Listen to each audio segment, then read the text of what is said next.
fires, and authorities say at least 9,000 structures have been damaged or destroyed in those two wildfires.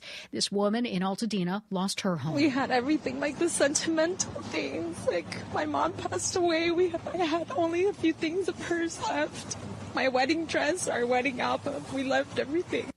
LA Fire Chief Kristen Crowley. If I had 1,000 engines to throw at this fire, I honestly don't think 1,000 engines at that very moment could have tapped this fire down. CBS's Chris Van Cleve. At points, it's so dark, you wouldn't even know that it's the middle of the day here in California. I don't know how this neighborhood survives based on it's just out of control fire. There are firefighters here, but I don't even know where you would start. Water service is back in some areas of Richmond, Virginia, since a storm knocked out the city's water treatment plant on Monday, but a boil order is in effect. Richmond Mayor Danny Avula says the water system is now fully pressurized and they can start water testing. The goal is 2 consecutive negative tests 16 hours apart, and that is the point at which we can raise this boiled water advisory. President-elect Donald Trump's sentencing in his New York criminal case will take place tomorrow as a divided Supreme Court rejects his bid to delay sentencing. CBS's Jan Crawford. This was Trump's last-ditch effort to try to stay it because he had already lost, taking it all the way up through the New York state courts. And tonight, in a brief unsigned order, the justices said Trump's sentencing could go forward. Judge Juan Merchan has said he will not give Trump jail time. Also, an appeals court denies a bid to block the public release of special counsel Jack Smith's report on the Trump January 6th probe. Former President Jimmy Carter is laid to rest in Georgia after his state funeral in Washington, D.C., where he was eulogized by President Biden. I miss him, but I take solace in knowing that he and his beloved Rosalind are reunited again.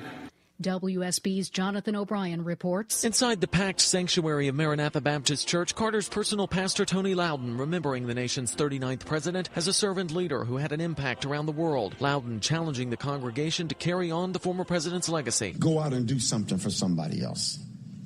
Go build a fence. Go cook a cake. Do something for somebody else. The service was limited to extended family and local close friends. People lined the streets to pay their respects as Carter came back to Plains for a final time. Jonathan O'Brien for CBS News, Plains, Georgia.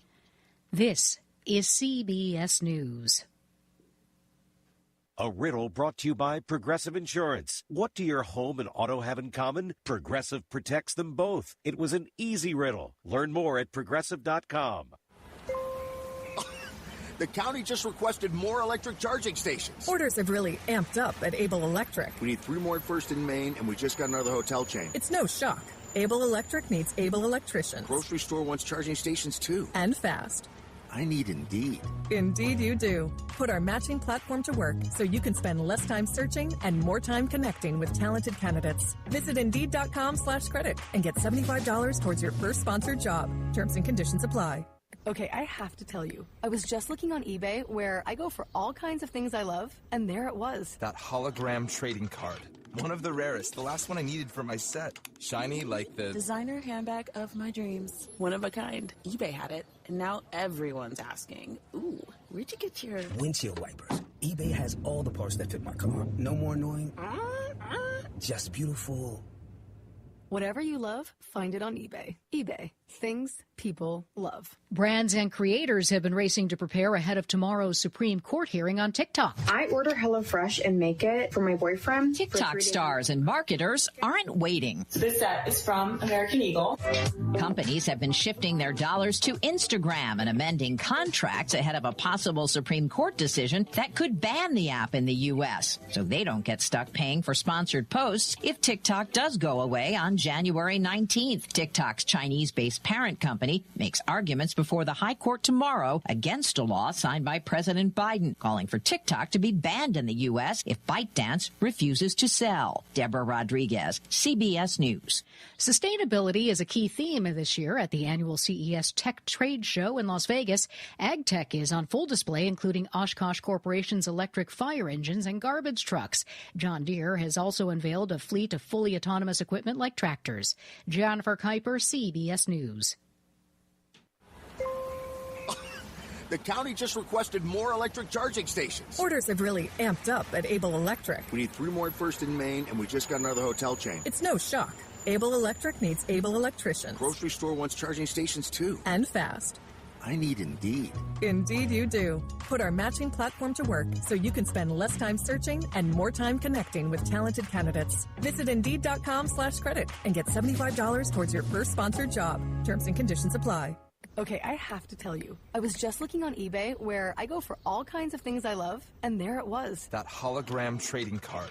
One of the rarest, the last one I needed for my set. Shiny like the designer handbag of my dreams. One of a kind. eBay had it, and now everyone's asking, ooh, where'd you get your windshield wipers? eBay has all the parts that fit my car. No more annoying. Just beautiful. Whatever you love, find it on eBay. eBay. Things people love. Using that brain power.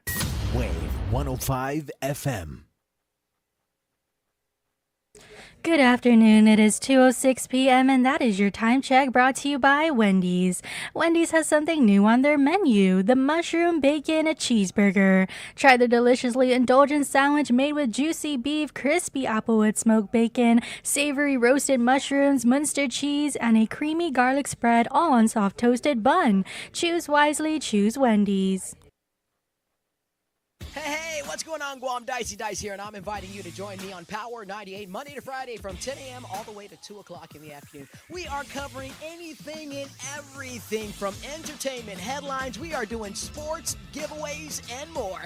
And don't forget, the show is all being brought to you by Riga Royal Laguna Guam Resort, McDonald's. I'm loving it. Shouts out going out to Vitali's Italian Restaurant, Wise Owl Animal Hospital, Lotte Hotel, and Golf Espresso. Rolling with Dice in the middays, Monday to Friday, 10 a.m. to 2 o'clock on Power 98 FM.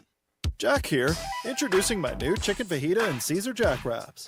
I call them my way better than other wraps. Get my Jack wraps or try my tasty munchies under $4. At Jack, every bite's a big deal. Limited time only. Participation may vary. Welcome to Jack in the Box. You are tuned into Wave 105.1 FM on the Brightside with Pauly Suba every weekday from 2 p.m. to 6 p.m. You can listen to us on our website, thewave105.com, or watch us live on YouTube, Wave 105 Guam. If you want to reach us on the line, please call us at 671-922-1051 or 1052. You can also text us at 671-922-1051. The Brightside is brought to you by Chili's Grill and Bar. At Chili's, more life, great food, and memories happen here. GTA, we start with you. Sherwin-Williams is hiring inside and outside sales. Apply in person Monday to Friday, 8 a.m. to 5 p.m. Call 671-646-8050 or email your resume to sw@pri-guam.com. Subway, eat fresh in just a few clicks. Order online at subwaypacific.com for pickup at your convenience or for delivery right at your doorstep. Online ordering at subwaypacific.com is powered by Good to Go, we deliver. At Subway, you gotta refresh to be fresh.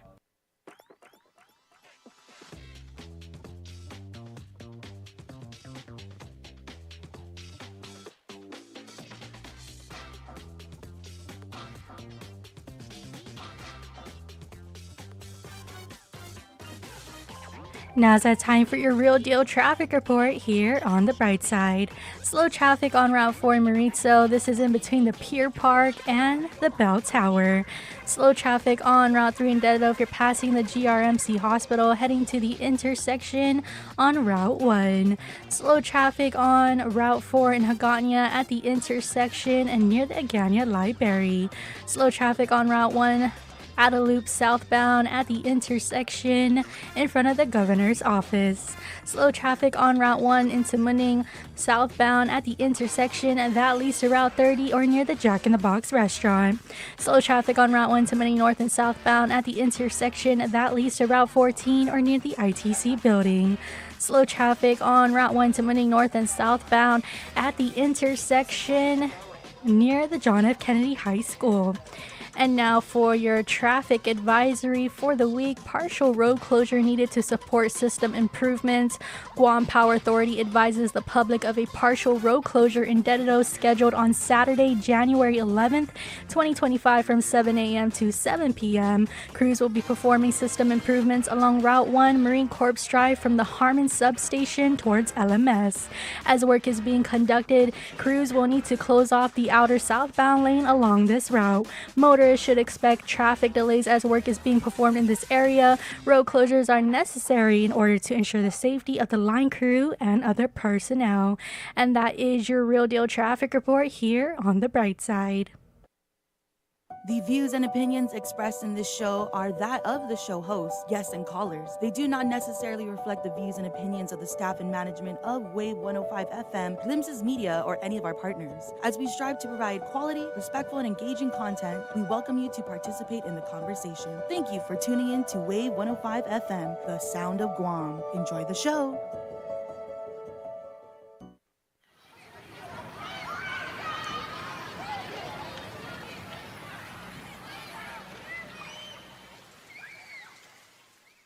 I ran into this girl the night before.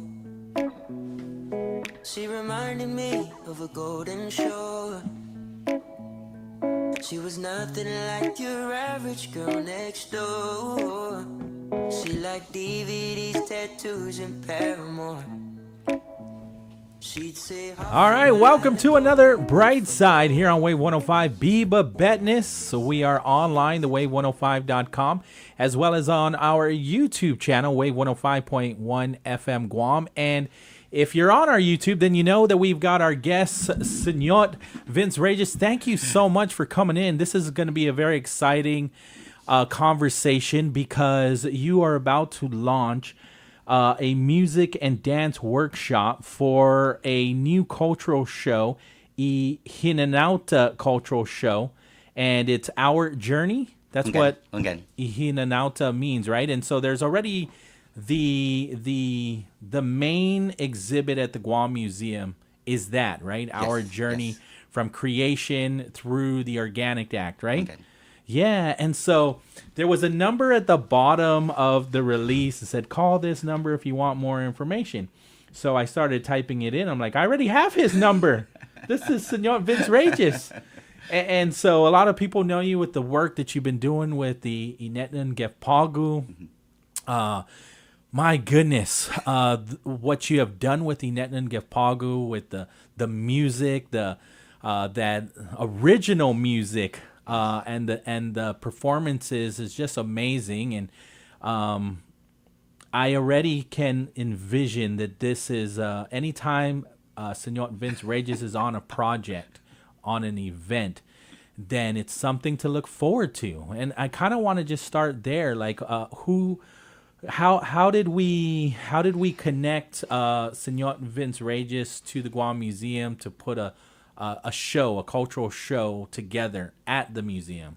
Well, Dunkalunas is Usmasi, and thank you for having me again. And I'm always very grateful for all your support and your continued platforms for us to be able to share the work we're doing. I've been at the museum only for a couple months. Okay. And I thought you were just doing this, they know who can put this together. Senor Vince Regis, go call him and see if he could do this. But you are you are an employee of the Guam Museum. I am the new employee of the Guam Museum, special projects coordinator over there. And my first task is to be able to help put the Ihinanauta show together, and among other cultural programmings that we're hoping to be able to launch throughout the year. Okay. But the inspiration was, the Lieutenant Governor had brought us together and said, I think this would be a good fit. I think that going over to the museum would make more sense. We can start after school programming.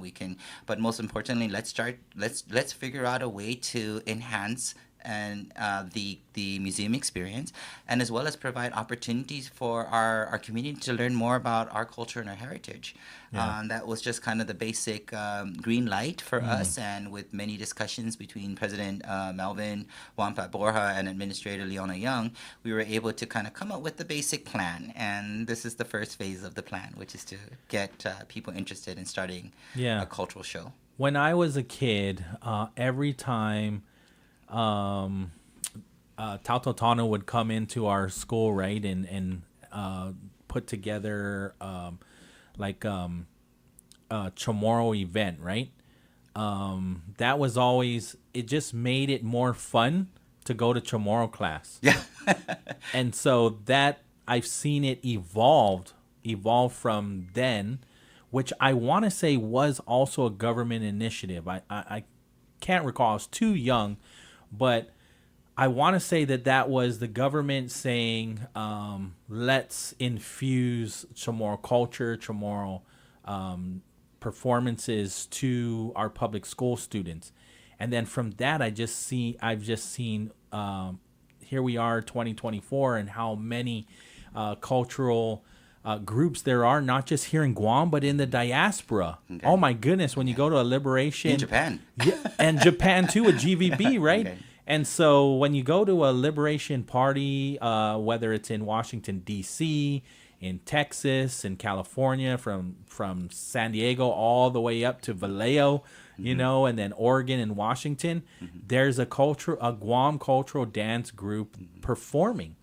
And so it just makes sense to put together something like this at the Guam Museum. I just thought it was genius. Oh, thank you. Yeah. It means a lot to us over at the Guam Museum. Yeah. And I think it's a long time coming, and again, we're just so grateful that we're finally being able to have the opportunity to be able to find a central to be able to provide this opportunity for our community, because it's such the facility is amazing, and the more people support us, the more people get involved in what we're doing, and the more we provide opportunities, the better it is for our island. So we're very, very grateful for that. Yeah, because this just proves to me, now that I better understand that the Lieutenant Governor is behind this and putting this over at the Guam Museum, it gives me hope and optimism that our leaders know the importance of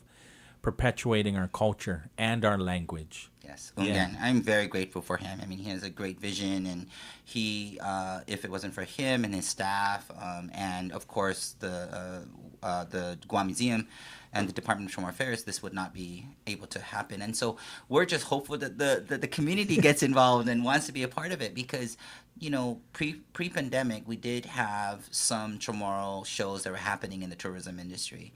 But then post-pandemic, of course, because of our tourism situation, we haven't been able to have a full Chamorro-centric experience. We have, as far as cultural dance and cultural shows. We're hoping will be able to be an attraction for our tourism, our visitors, as well as our community. Yeah. But that will enhance the museum experience. But it's part of the museum attraction. Sure. Maybe it was just coincidence, because I know it's been a hot topic for the last, month or two.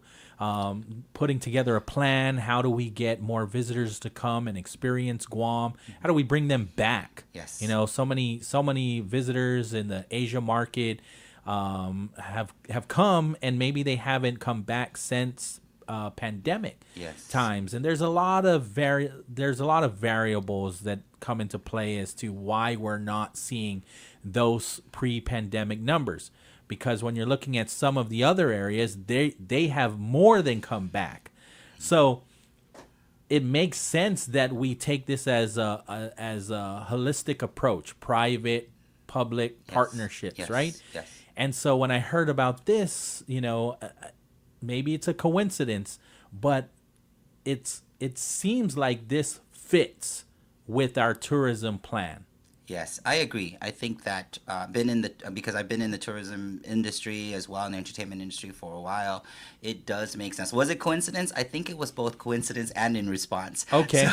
So we were in the conversations about it. We were talking about how we were going to do this, and at the same time, the crisis started to become very public. Okay. And so I think this is in response, and as well as coincidentally a part of the way we can enhance the visitor experience of San Juan. But most importantly, I think it's more so for me, our intention would be to look at our community and figure out what is that expression and how do we express our culture and elevate and heal our community through this experience. When they go through the museum and and then they go from the museum, they go and watch a cultural show, and then the cultural show is inspired by the museum experience or the exhibit, and then they maybe they want to sign up for a workshop, or Yeah. they want to come back as a volunteer, or who knows. So I think that this is the seed of just great things, aside from just the cultural Sure. show that's going to happen. And so I'm very, very excited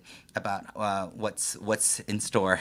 Yeah, it's for our entertaining community. and educating. Yes, absolutely. Yeah, and that's exactly what a museum, you know, is set up for. Exactly.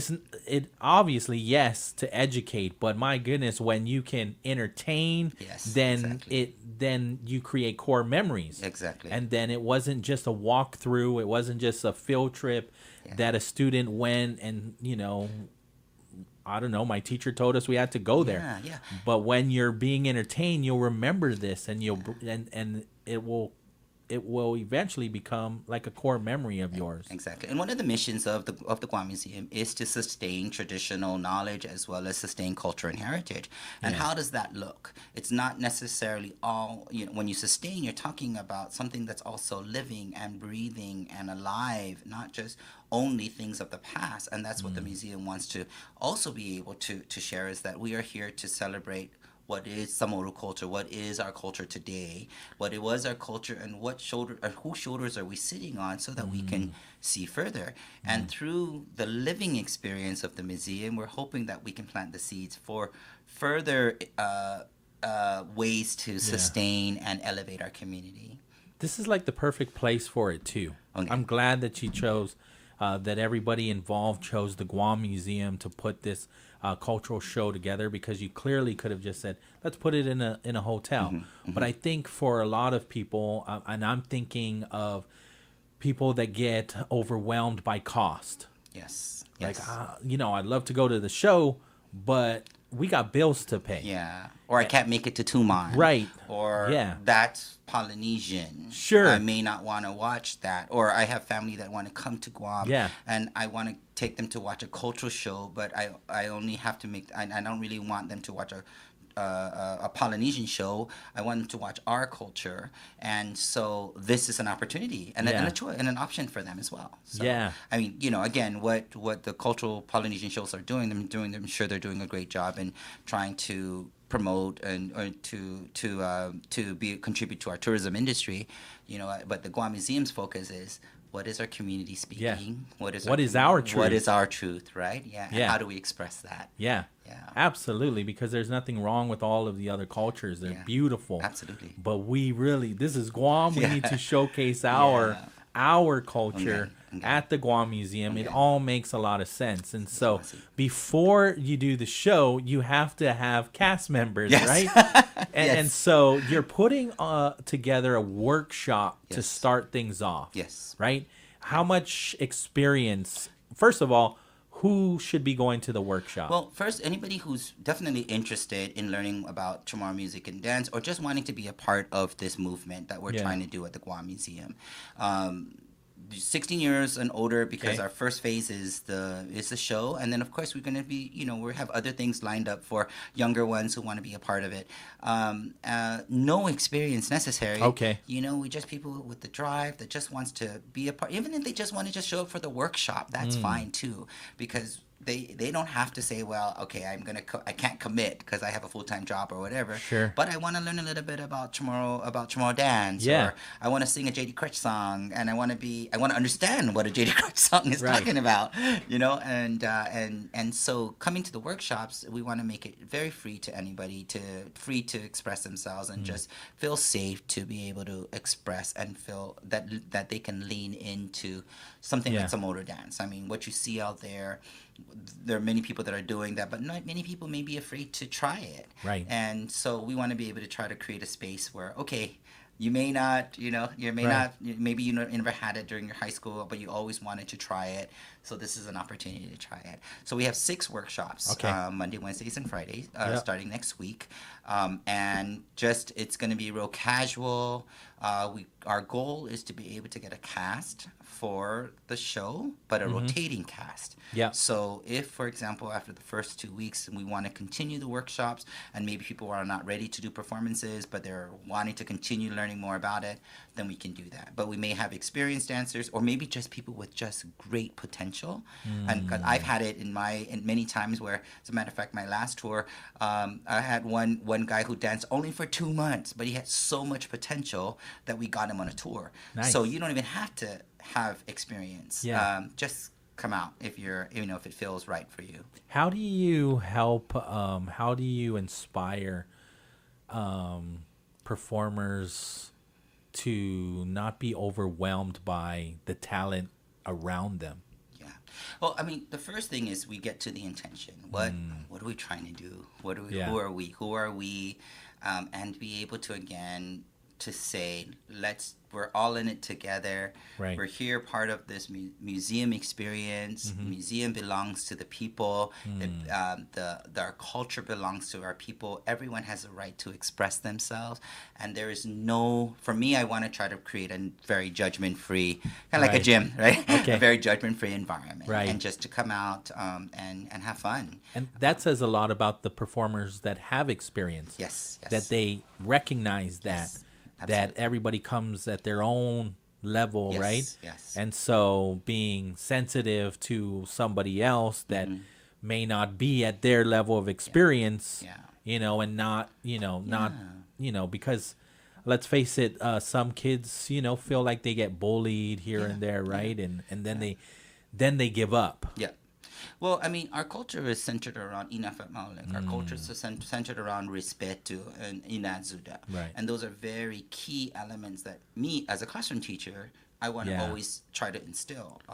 So hopefully we can be able to continue that, because values is so part of our culture. Absolutely. So if we integrate that, because it's, we don't want to sense a sense of competition. We want to be able to embrace everyone who does show up.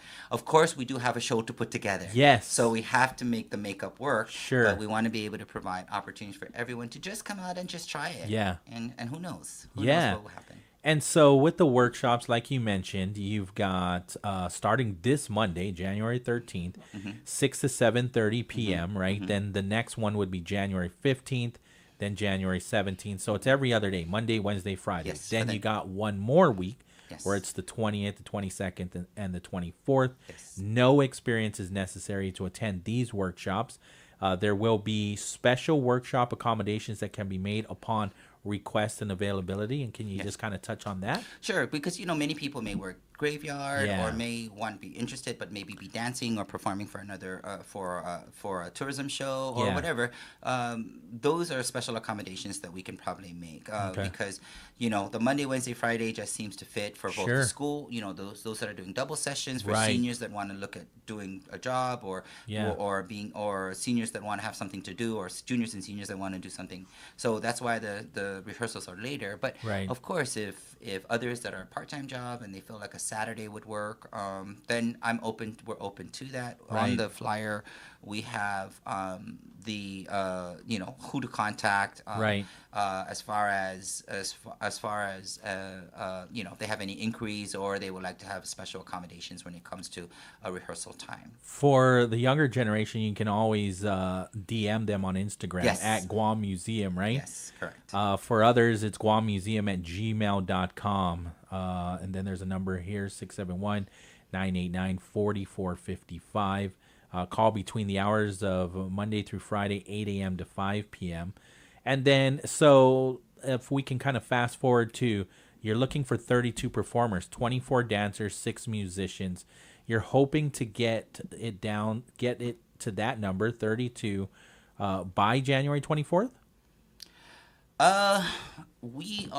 Right now I want to be very open and flexible to the interest. Okay. So for example, if 24 and we have less, then we extend a little longer. If we have more, then we figure out what ways to service them. Yeah. So sure. So the show is part of the again, the show is one phase of what we're wanting to offer. Okay. So, for example, if they want to continue, and we see a real substantial, a strong interest, but they just maybe need just a little bit more development, Sure. Just a little bit more time, Sure. then we will try to make sure that we give opportunities for more rehearsals and things like that. I could totally see like alternates. Yeah. Absolutely. Yeah. Absolutely. So there's alternates, but my goal is I don't want to put I just want to be able to get started and start with whoever's interested to start these rehearsals and start the workshops and everybody gets together and just have fun. Yeah. And then from there we start to figure out, okay, what makes sense. So technically this is kind of like the Guam Museum group. Right. And that will be able to go into the Hinenauta show. And just for clarity, the workshops are going to be both dancers and musicians together?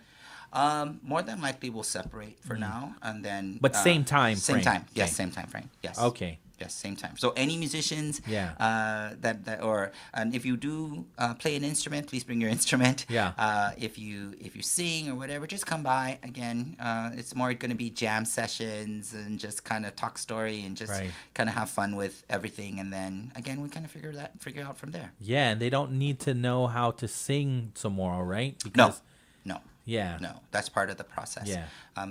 We definitely are looking for people who have a desire to sing and have potential to sing. But if you're a singer or if you just want to just come by and check it out. My goodness, I know some really talented singers that aren't even tomorrow, but can sing a Johnny Sablon song. Absolutely. You know?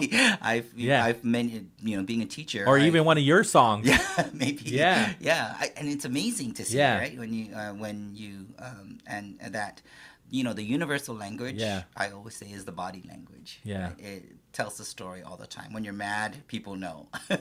When you're hungry, you know where to put your hand, right on your stomach, So if you think about the universal expression as dance, then everybody in all cultures can be a part of an expression.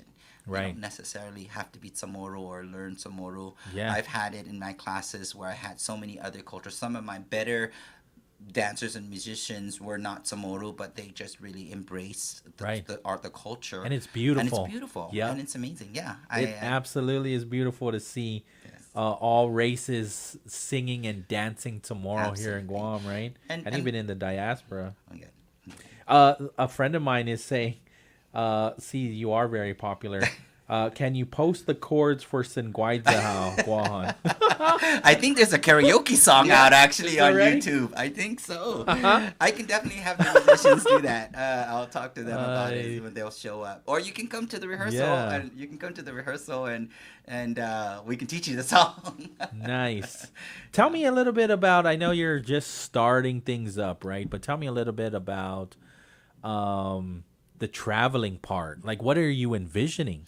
Well, because this is going to be a show at the Guam Museum that you're going to put together, and we don't necessarily know the dates, right? Of when when can we go watch the first show? Yeah. We don't know that yet. But what are you envisioning? Well, I mean, we are projecting. We are projecting. Also, you do have a date. We have a projection. Okay. But it really depends on the first few. Sure. It depends on the I get it. We need to see who's able. We see what the interest is. Sure. Traveling is because I'm connected internationally to what we call the Federation of International Dance Festivals. I sit as chairman of Oceania. You know how there is FIFA for soccer or NBA for basketball. Yes, and you guys win so many awards. Yeah, we're so grateful. Yeah, so but this one, so we're connected to national theaters around the world and national museums. So our goal is to be able to also be able to provide opportunities for travel or opportunities to travel to some of these national theaters and national competitions because and represent Guam in that way. And it's through, and it may be the Hinenauta show that we also use as a way to market ourselves to different source markets. So let's say, there's nothing set, but an idea can be, let's say that GVB has a promotion and we want to bring that Hinenauta show out to show that there is Chamorro dance and music that they can actually come to Guam and watch that same show. or we can do a snippet of that show, and then they can come to Guam and watch it here on Guam. So there are opportunities to travel, both as a dancer and a musician, to develop themselves and to represent Guam in different ways. Again, it all depends on how well we do with, and how many people show interest. Absolutely. Our first priority is to get and enhance the experience of the museum through the cultural show. Then we can start working on the development of that show through international travel. I could see it as an extension of the museum. It's a living and a living museum show, right? And so you can take your show and even do little, because you've done it already with the Netnan Gepagu, where you go to the schools and you perform. So I'm imagining you can do this, like, hey, this is what we're doing at the Guam Museum now. We're coming to your school and putting on a show to show you what we're doing at the museum. Absolutely. And then yeah, you're right. And I know that Melvin and I talked about, he's excited about outreach programming that we're going to be doing and doing some outreach efforts. So we're still, we're fine tuning that, but definitely I know he's excited about that. And I think that will, again, connect us and we can start now meeting our people where they're at and our youth where they're at. Right. And so bringing the museum out, providing this cultural show, providing workshops on after school just seems like a great thing for our island, and we're just really excited to be able to start the process. It's a great thing for the museum. You know what I'm saying? It's one of those, because every now and then I'll go to the Skinner Plaza, right? At different times of the day, and you'll see some of the tourists kind of walking around like that looks like something I can go into. And then for whatever reason, they don't quite know the hours of operation. So maybe they get there a little bit late. Maybe they're there too early. Maybe they're on a day that you're not open, And so I think it would be great that when you have the show put together, that it becomes organized. It gets pushed out by GVB. It gets pushed out by the Mayor's Council. It gets pushed out from all angles, from everywhere, from the PDN to the Post to KOAM to Marianas Business Journal. We just push it all out. So that way it gets to the ears of all of our visitors off island too, and saying, you know what, there's this Guam tomorrow show at the Guam Museum, and it's at this time and it's on this day, and that is something that we can add to our itinerary while we're in Guam, because they have this show when we're going to be there. Yes, amazing. Yeah. Oh, that's the dream. Yeah. That's definitely the dream. And, I really, I'm so grateful to be over there and at the Guam Museum. And I'm so grateful and we're all grateful for the support that's kind of been pouring in and the excitement that's been pouring in with this call out. So I'm really hopeful. Come out, everybody, if you can. It's going to be a fun time, and let's represent our island. And learn more about our culture, and let's elevate and continue to provide wonderful experiences for ourselves first, and then of course for our people and for our visitors. Absolutely, because I Plaza de España, they bust them over there, and they're always looking at how amazing the Guam Museum looks. It just looks very approachable. It makes you want to go over there. You've got the Magalahis on the side, right? That just makes you, you want to be in that building. Absolutely. And so here's a great offering that's going to be part of the Guam Museum, and I really hope it extends, out for years to come. I hope and so. It's very cool to see that you're part of the beginning of it. Yeah, it's exciting. It's exciting. Like we talked about earlier, sometimes, I'm just so grateful to be there, and I'm blessed with a creative mind, and I'm blessed with sometimes a crazy creative mind, and I have to stop being creative and coming with the ideas. But at the same time, I'm excited to be able to channel my energies, and I'm just and to be a part of the Guam Museum and the Department of Foreign Affairs team. So that's amazing. That's to me. I'm gonna forget somebody, so I don't want to start naming names, but I just have to say, there's so much talent here in Guam. I just want to thank you and so many other teachers, so many of our SINA that put the effort to give back to our community, right? And so, the fact that you're making yourself available for something like this, where you absolutely did not have to take anybody up on their offer to go work at the Guam Museum, because you could work anywhere you want. And so I think that Guam and this region is so blessed to have so much talent. Ungan, I agree. I agree. We have so much on this island that we can offer. And so, come out and let's celebrate together. Absolutely. This is exciting. I cannot wait. I'm like, after this workshop, I'm like, what? Okay, just send me the flyer in February so we can all go to the grand opening. A little bit pressure there to start in February. Yeah. Well, March. Mes tomorrow. Ungan, mes tomorrow always seems ideal. Yeah. Because there's more. See, I don't want to give too much, but I know that there's talk about some things to look forward to at the Guam Museum come mes tomorrow, and I guess I'll wait till things become even more official, because it sounds like something's gonna be big coming in mes tomorrow. Yeah, I think you know what I'm talking about. I don't think I've been in there long enough to speak about anything else. Yeah. But I am we're very excited about the Hinanata show. It's going to be a new experience, I think, for our island. And again, I'm just excited, and I'm just, I just encourage the public to come out, whether you have dance experience or not, or music experience or not. Just come out and let's, enjoy the next couple weeks of workshopping, and then we can figure out from there. Biba. The first one is January 13th, 6 to 7:30. Go find them on Instagram as well, Guam Museum, so you can get more information and be part of this exciting journey, right? Our journey. Our journey. Yeah. This is really, truly our journey. Biba. All right, 2:41 in the afternoon. We're going to take the break. This is Wave 105.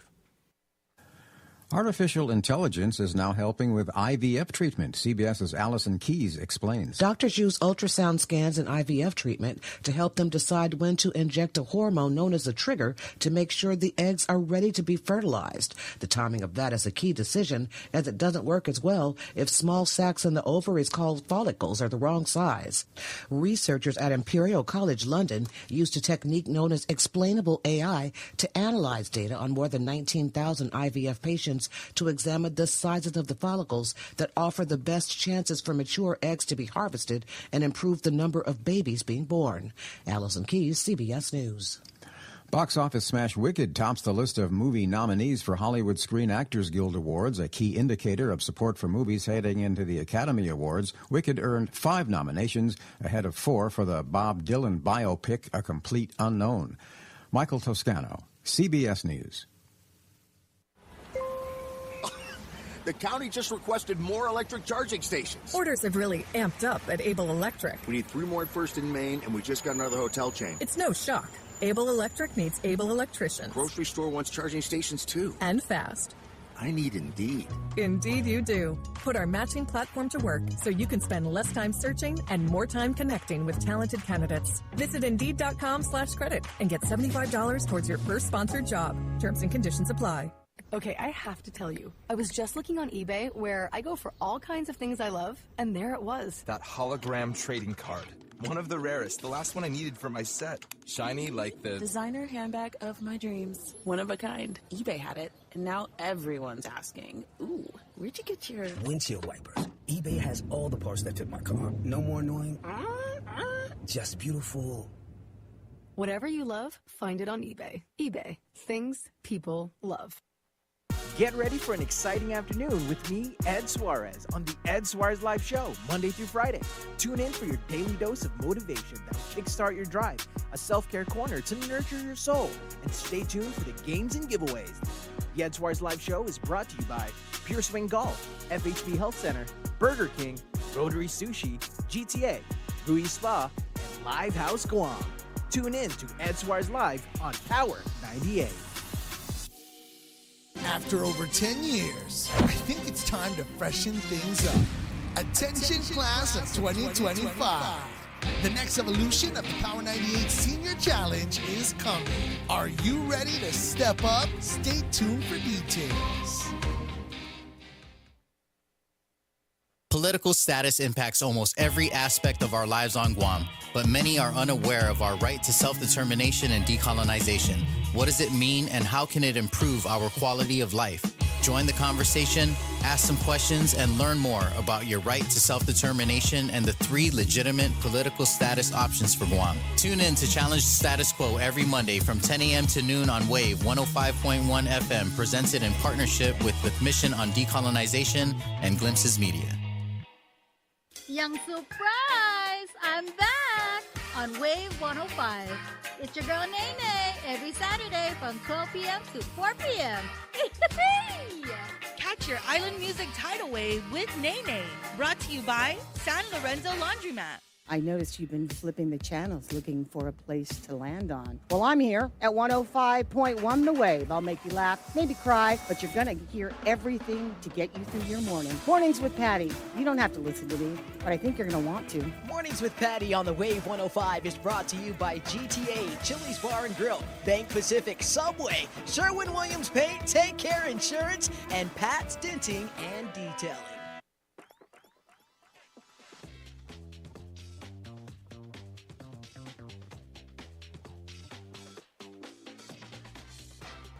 Now's that time for your real deal traffic report here on the bright side. Slow traffic on Route 16 if you're coming from the overpass heading to the intersection near the Harmon McDonald's restaurant. And if you're also coming from Route 16 heading onto Route 27, there is slow traffic there. Slow traffic on Route 1 in Dededo northbound if you are passing the South Challen Henry Kaiser Street heading to the intersection, and that leads to Route 27 or near the flea market. Slow traffic on Route 4 in Agana at the intersection near the Agana Library. Slow traffic on Route 1 to Muning north and southbound at the intersection, and that leads to Route 14 or near the ITC building. Slow traffic on Route 10A into Muning. This is at the intersection in front of the Guam airport. Slow traffic on Route 1 into Muning north and southbound at the intersection near the John F. Kennedy High School. And now for your traffic advisory for the week. Partial road closure needed to support system improvements. Guam Power Authority advises the public of a partial road closure in Dededo scheduled on Saturday, January 11th, 2025 from 7 a.m. to 7 p.m. Crews will be performing system improvements along Route 1, Marine Corps Drive from the Harmon substation towards LMS. As work is being conducted, crews will need to close off the outer southbound lane along this route. Motorists should expect traffic delays as work is being performed in this area. Road closures are necessary in order to ensure the safety of the line crew and other personnel. And that is your real deal traffic report here on the bright side. The views and opinions expressed in this show are that of the show host, guests, and callers. They do not necessarily reflect the views and opinions of the staff and management of Wave 105 FM, Glimpses Media, or any of our partners. As we strive to provide quality, respectful, and engaging content, we welcome you to participate in the conversation. Thank you for tuning in to Wave 105 FM, the sound of Guam. Enjoy the show.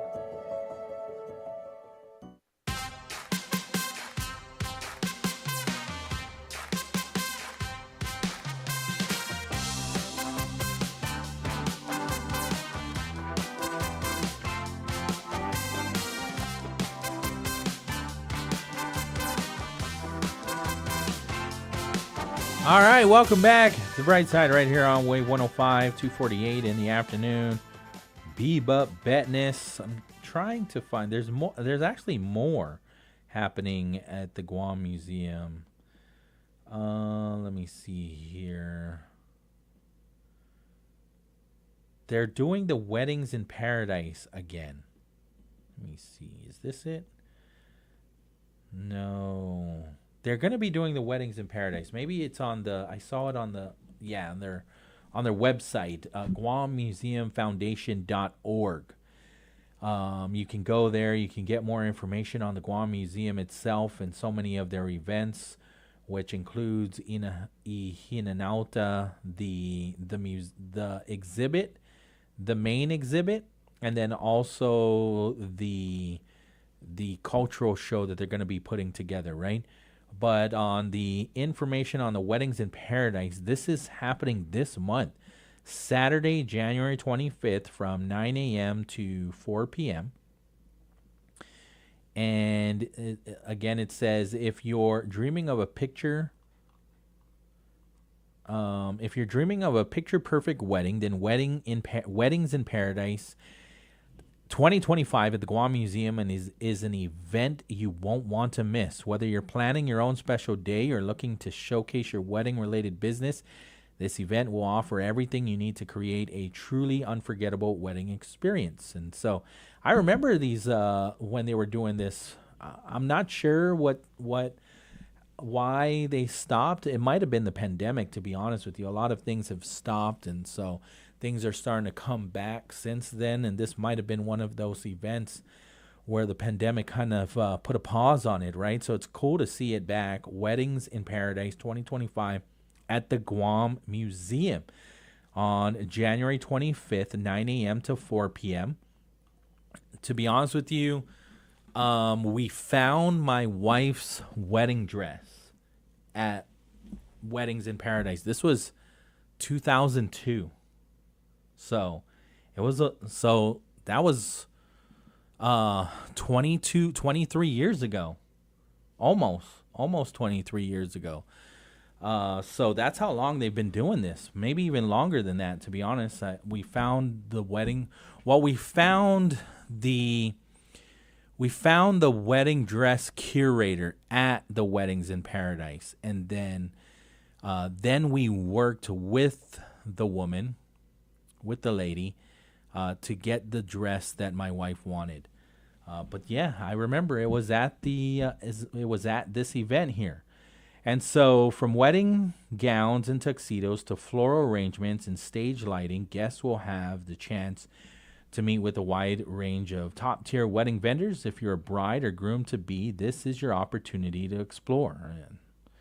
I know from my experience, everybody's there. So they're all these vendors are going to be there for you. Gown and tuxedo providers, jewelry stores, floral shops, hotels and venues, caterers and bake shops, party favors and decorators, photographers and videographers, entertainment specialists, wedding planners and designers, and more. And then they're going to be doing an exhibit called Weddings Through Time, a celebration of love in Guam. I spoke with Dr. Bavacqua about this when I first saw them presenting this, November, maybe even October of last year. And so it says here, wander through captivating images and hear heartfelt stories that paint a vivid picture of nuptials past, a true testament to the enduring magic of love that has inspired countless hearts in our island paradise. From intimate ceremonies amidst lush landscapes to vibrant community celebrations, each story captures the essence of Guam's unique cultural heritage. As the perfect featured backdrop for the 2025 Weddings in Paradise event, this exhibit, the Weddings Through Time, a celebration of love in Guam, will provide brides-to-be, history enthusiasts, wedding planners, and couples a unique opportunity to meet a diverse array of wedding vendors while surrounded by timeless romance. The museum says, join us in a celebration of love, cultural tradition, and creativity, and find inspiration for your own happily ever after at the Guam Museum today. And so that's something that we can look forward to, which I have to say, you could, I've never rented out the Guam Museum, but people rent out the Guam Museum. I mean, we did one when we were doing, were you with us already when we rented out the theater? No. But I know people do rent it Yeah. out. My friend had her graduation party there. It was really nice. And then I think they did a package deal where you could also tour around the museum. Okay. Yeah. And from what I'm hearing is I don't know the prices. That's something I guess I can reach out to their new administrator, right? But it's reasonable unless they raise their prices. But I was told it. They've got reasonable prices, and there are different spaces that you can rent out. Yes. Maybe it might be different now because, the pandemic. Sure. Yeah, because my friend's party was During the pandemic? A little bit before the pandemic. Oh, before the Yeah. pandemic. Mhm. Okay. Yeah, there are different spaces like Vince Regis was saying that they're going to be using where the coffee shop is. Do you remember the coffee shop? Yes. I don't even know if it still exists, but there's Me remnants too. of a coffee shop. Mhm. Right when you walk in, it's to your left. It's supposed to be like the gift shop too, right? Right. Yeah. So they're going to be using that for their workshop for when they perform. So you can rent out that space, unless that's going to be the official dance, cultural dance area. Then maybe you can't rent that space. But from what I remember is that space is available. The whole lobby area too is available. Yes. Mm-hmm. Yeah, you can use that as like a cocktail party. I don't know. There was a couple times where I went for like an art exhibit, and so they would put all like the art all around the lobby area, right? And then have cocktail tables. There even a bartender set up, all of that. Yeah. And so for the graduation party, they had like a bartender too, and food and all of that. Yes, it was on the first floor, the lobby. Okay. But it was towards like the back of the the back door. Okay. Yeah. Yeah. Where it leads to the plaza. Yeah. Yeah. You can rent out that space in the back too, the garden area. Yeah. Yep, the theater. You can rent out. There's another space like for like classroom. It looks like a classroom space. To the left, right before you walk out the door to the garden. Yeah. So there's that space there that you can rent. You can even rent the second floor. Oh wow. That's open. I never been to the. Yeah, to on that one. on the second Yeah. floor you can rent out that space too. It's like out. It's out. It's not quite outside. It is outside, Like but it's you got not the awning. closed. Okay. Yeah. So it's open air, Nice. right? And so I've been to a couple parties there, and so it's very cool. I mean, you got a really good view of Plaza de España, right? And then if you keep walking forward, you got the view of Skinner Plaza and then Tomorrow Village further out, right? Some really good. You can take some really good pictures there. And I would. People are trying to look into like having private parties, weddings,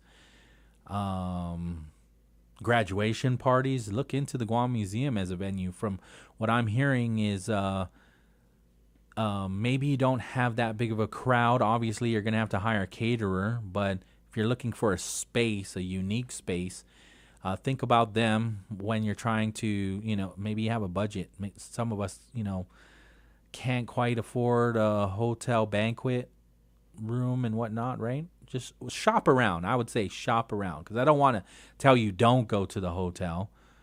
Shop around. And when you're shopping around for your event, think of the museum. Yeah, inquire with the Guam Museum. Yeah. All right, 2:57 in the afternoon.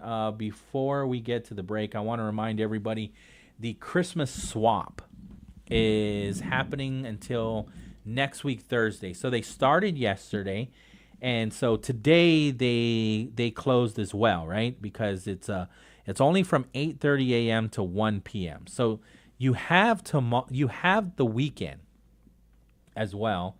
You have Saturday, Sunday to go from 8:30 a.m. to 1 p.m.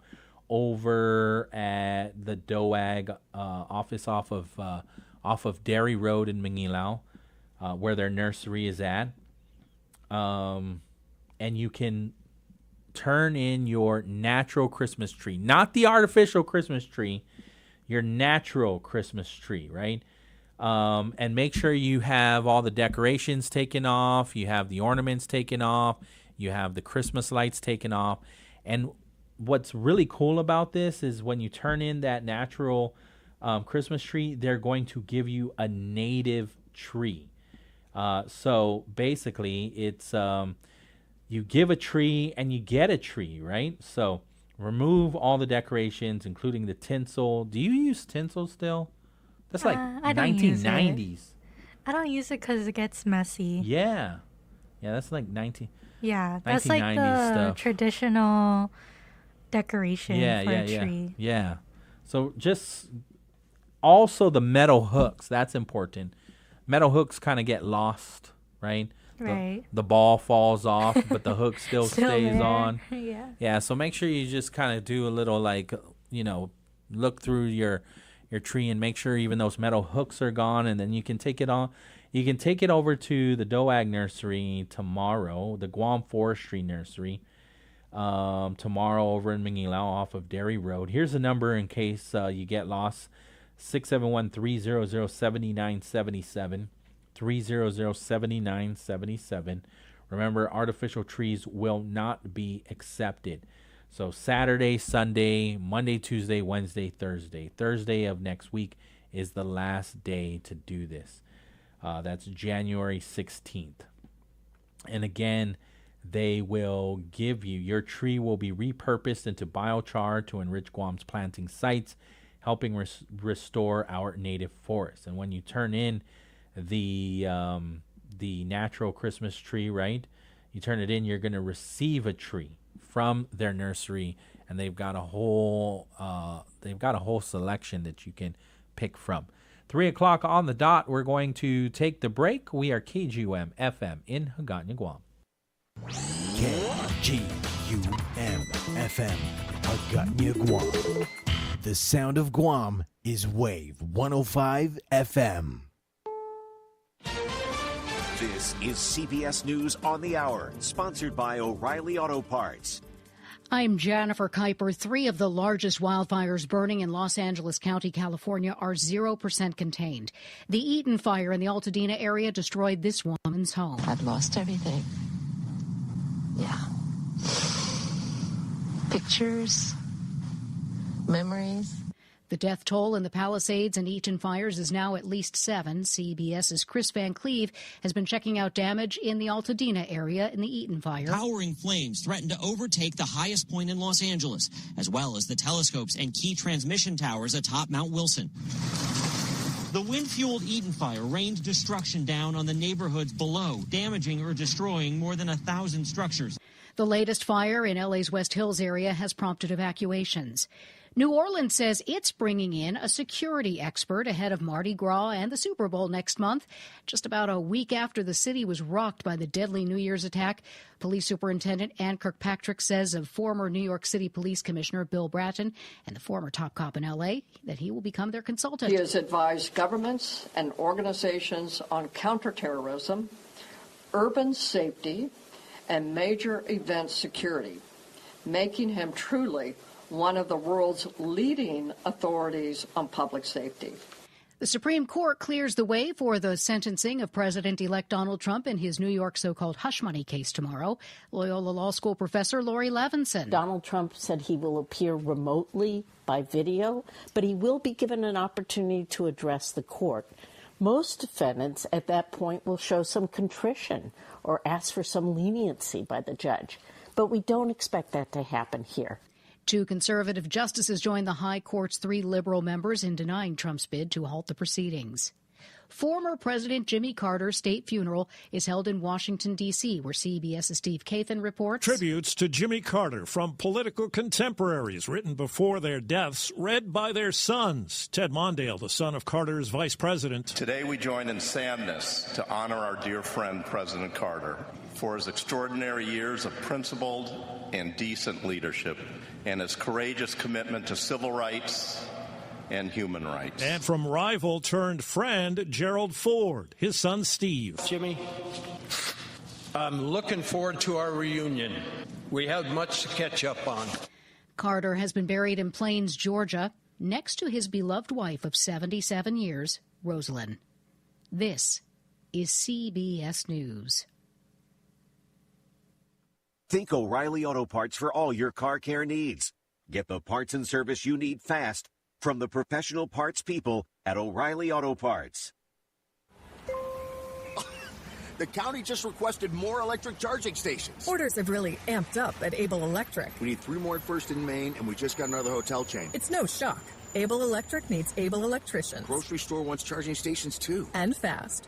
I need Indeed. Indeed you do. Put our matching platform to work so you can spend less time searching and more time connecting with talented candidates. Visit Indeed.com/credit and get $75 towards your first sponsored job. Terms and conditions apply. Okay, I have to tell you, I was just looking on eBay where I go for all kinds of things I love, and there it was. That hologram trading card. One of the rarest, the last one I needed for my set. Shiny like the designer handbag of my dreams. One of a kind. eBay had it, and now everyone's asking, ooh, where'd you get your windshield wipers? eBay has all the parts that fit my car. No more annoying, just beautiful. Whatever you love, find it on eBay. eBay. Things people love. A Boeing spokesperson says the plane maker is donating $1 million to President-elect Donald Trump's inauguration. A Boston tattoo parlor finds itself in the spotlight thanks to a celebrity couple. WBZ's Madison Rogers. Back in November, typical average day, a couple walked into the Boston Tattoo Company on Newbury Street and casually asked if they had any availabilities. You know, it was just like every other kind of, minus the fame. And who was it? It was Tom Holland and Zendaya. Tom getting a small Z, while Zendaya got a matching T. Owner Jason Zuby. They were just your average young couple. They were fantastic to deal with. They were a lot of fun. They were great with each other. And the ink was just spotted on the Golden Globes red carpet after the power couple announced their engagement. Now this parlor's in the spotlight. Madison Rogers for CBS News, Boston. The Las Vegas Raiders fired general manager Tom Telesco after just 1 year and a 4-13 season. Jennifer Kuiper, CBS News. The county just requested more electric charging stations. Orders have really amped up at Able Electric. We need 3 more at First in Maine, and we just got another hotel chain. It's no shock. Able Electric needs able electricians. Grocery store wants charging stations, too. And fast. I need Indeed. Indeed you do. Put our matching platform to work so you can spend less time searching and more time connecting with talented candidates. Visit Indeed.com/credit and get $75 towards your first sponsored job. Terms and conditions apply. Okay, I have to tell you, I was just looking on eBay where I go for all kinds of things I love, and there it was. that hologram trading card. One of the rarest, the last one I needed for my set. Shiny like the designer handbag of my dreams. One of a kind. eBay had it, and now everyone's asking, ooh, where'd you get your windshield wipers? eBay has all the parts that fit my car. No more annoying, just beautiful. Whatever you love, find it on eBay. eBay. Things people love. 2024 is gone. It's 2025 time. Happy New Year from Wave 105 FM. Good afternoon. It is 3:07 p.m. and that is your time check brought to you by Wendy's. Wendy's has something new on their menu, the mushroom bacon cheeseburger. Try their deliciously indulgent sandwich made with juicy beef, crispy applewood smoked bacon, savory roasted mushrooms, Munster cheese, and a creamy garlic spread, all on soft toasted bun. Choose wisely, choose Wendy's. Pat's Tinting and Detailing offers premier services from complete interior cleaning and VIP detailing. And to keep you cool, Pat's also offers factory, ceramic, blacked out, and based-approved auto tinting. For more information, call 647-SLAM. Hafa Adai, Guam, Johnny Atulai here, inviting you to tune in to Vet Talk Show every Wednesday from 6:30 p.m. to 8 p.m. Join the wave of conversation where Miss Bobby and I address veterans' concerns and benefits for you, only on Wave 105.1 FM. The Brightside is brought to you by Chili's Grill and Bar. At Chili's, more life, great food, and memories happen here. GTA, we start with you. Sherwin-Williams, ready for a fresh start? Sherwin-Williams is hiring inside and outside sales. Visit us in person Monday to Friday, 8 a.m. to 5 p.m. Call 671-646-8050 or email your resume to sw@pri-guam.com. Join our team today. Subway, eat fresh in just a few clicks. Order online at subwaypacific.com for pickup at your convenience or for delivery right at your doorstep. Online ordering at subwaypacific.com is powered by Good to Go, we deliver. At Subway, you gotta refresh to be fresh.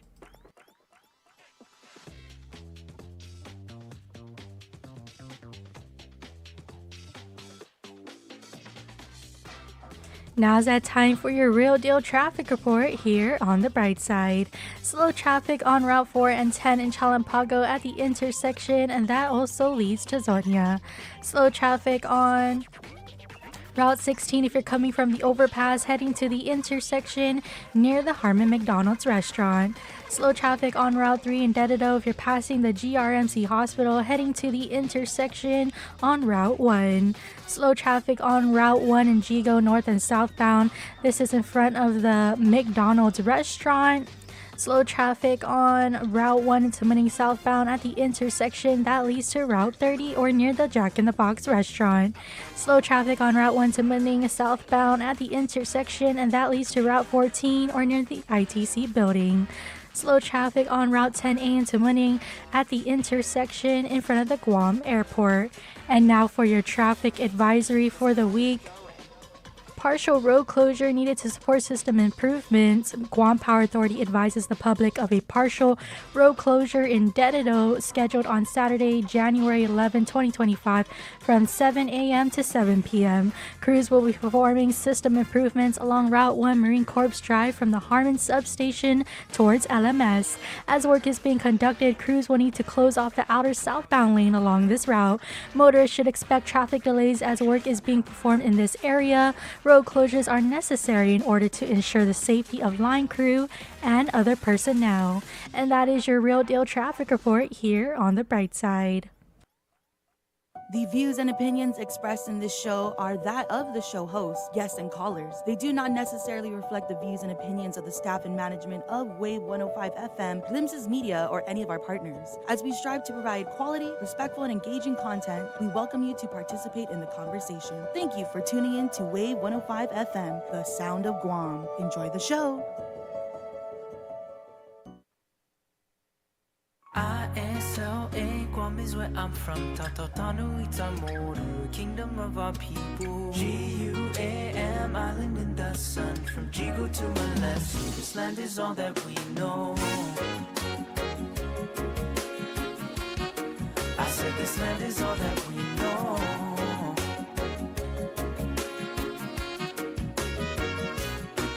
Come with me to my roots in a little tin shack on the ranch with my tata and the sweat up on my back. Picking lemon from the tree, how much hotter can it be? He said, Ayade, don't worry boy, just listen to me. So I cool down and relax, no worry, we're living in paradise. All right, welcome back.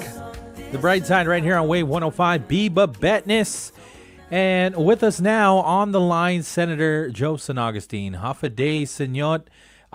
Congratulations on being in the 38th Guam legislature. A few didn't make it, and you're one of the few that did. Hey, Pauly, how you doing, guy? I'm well. No complaints. 10 days into 2025, and I see your release.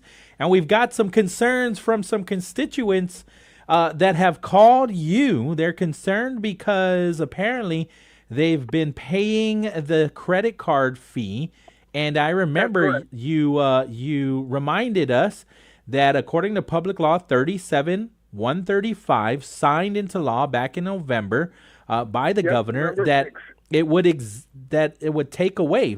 They basically gave DOA $4.7 million to waive these credit card fees. And so you're getting phone calls that they're still charging?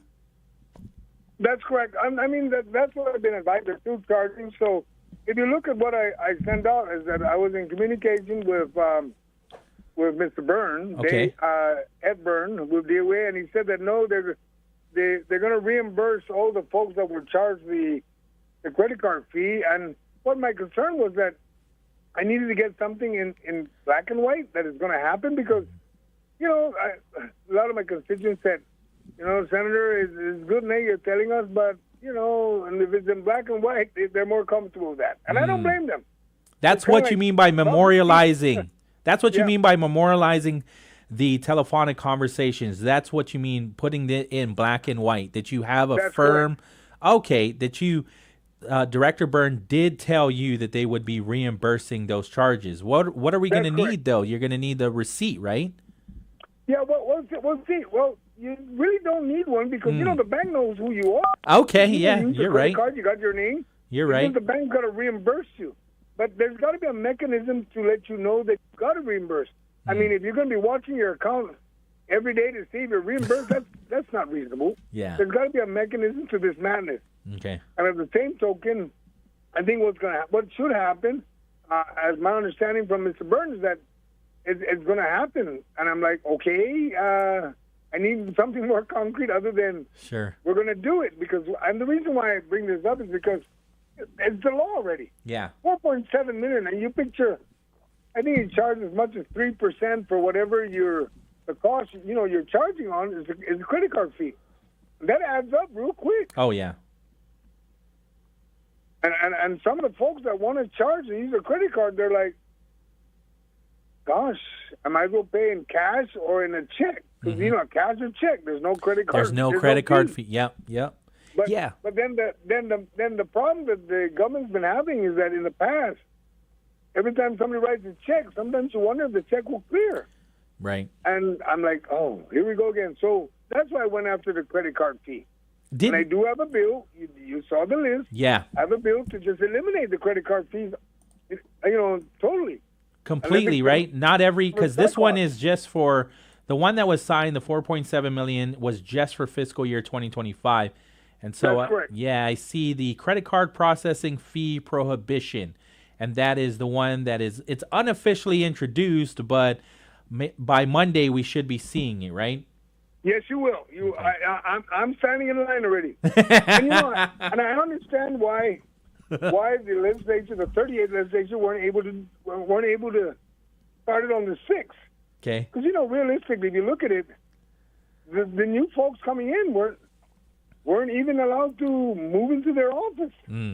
Yeah. And that's the sad part. It should be, you know what the result of the election is? You're not there no more. Start packing your stuff and moving out. That's my opinion. Right. I mean, that's what I did. When I won, I knew where I was going to go. I knew where there was availability of office space, and I moved on. So, wait, I thought you're still at the Rancare in the second floor. Oh, no. I'm still at the Rancare, but I'm referring to the new folks. The new folks and the folks that have been reelected. Yeah, You've been given the opportunity after election. Yeah. You knew you were gone. Right. Move out. Right. That's just me, Pauly. You know what I mean? Yeah. No, I get it. You don't have any authorization to be there come January 6th. Pack your stuff and move out. Yeah, I'm a little bit confused on the phone numbers too. I mean, I get that phone numbers can, you can take your phone number with you if you're in like a private office, right? But at the legislature, like for example, the speaker's office, those numbers should just stay there. Just like in Adelup, the numbers just stay there. And you're right, it should. But the question is, like for you, for example, you were going to move into an office that you knew is going to be emptied out. Mm-hmm. You should have been allowed to give that room timing to go in. It's just like if I was going to move into any other building and occupy, I normally would coordinate with the landlord. Can I move in, 30 days out so I can prepare the office and so forth, right? Right. And no, most landlords will allow you that. Yeah. Allow you to establish yourself, get all your phone connection, your internet, everything. Yeah. But I honestly believe that, unfortunately, the 38 incoming folks weren't given that blessing or that opportunity. It makes it shame because I saw it on Saturday and Sunday that they were still moving. That should have been ready settled since Friday or a week before. Yeah, I listened to Senator, Vice Speaker Tony Ada speak with Patty. I had a couple of my own questions. I'm just waiting for a response to, just for a couple clarifications. But yeah, I appreciate the clarification on the $4.7 million that was given to DOA. Did Director Ed Byrne ever share why there was like was it miscommunication between DOA and the Treasury of Guam? No, I think it was more with the bank. The Department of I'm assuming this a lot, okay, on some of these things, is that the Department of Administration, because under the Treasury of Guam, they have to communicate with the bank to make sure that the machines address which one or what they're going to be. They're not going to be charged, using doing the credit card fee. Right. So I believe that was the mechanism, and I'm really hoping it happens soon because, that's revenue coming into Guam. Yeah. And Mr. Byrne has advised me that it's going to happen. It's going to happen. It's law. You know, so I'm gonna be hunting him on it. You know, making sure it happens, because that's $4.7 million that the reimbursement should happen. And if anything, at least kick out a notice that you know, the credit card fees will not be charged to anyone you know, using your credit cards until we reach the 4.7, or you know, within that time frame of the 4.7. Yeah, understood.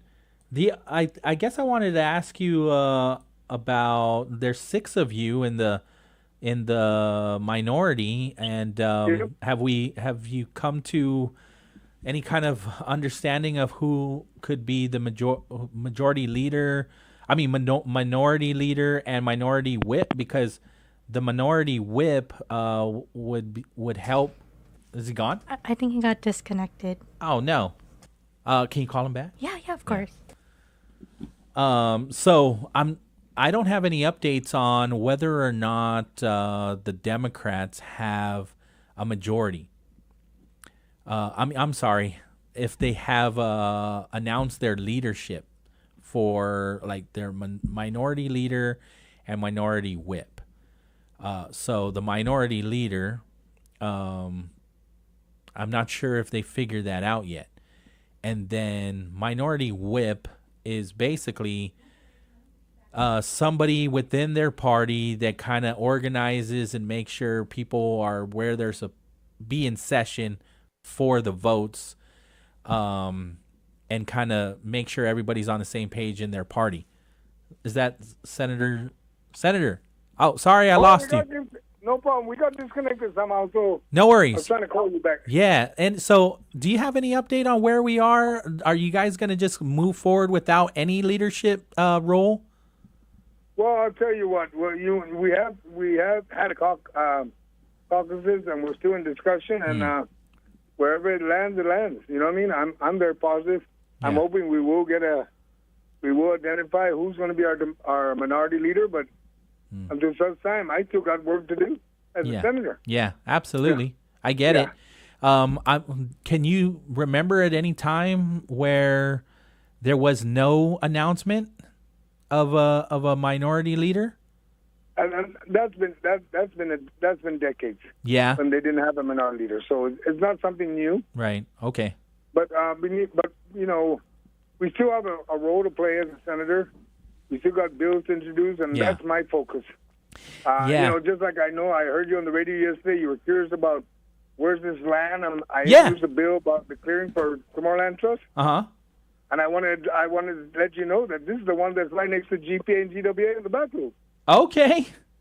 Yeah, and this is something that I brought up to Tomorrowland Trust, that, hey, you can't lease the property because it's too rocky. And there's businesses out there that are willing to, you know, to grade it, flatten it, survey it, have it ready for you to lease it out. They just want an opportunity to maybe buy the aggregate that's sitting around. And if they're willing to do that, they can generate as much as $9 million or maybe $10 or $12 million by selling the aggregate to these, you know, Smith Bridge, Hawaiian Rock, or any of the businesses that need it. Understood. And I'm just surprised that and at one point, Tomorrowland Trust advised me that they have the ability to do it, but you're not doing it. So that doesn't make sense. You know, it's almost as bad as the racetrack. Come on. You had a time to negotiate, come up with a plan, and let it be.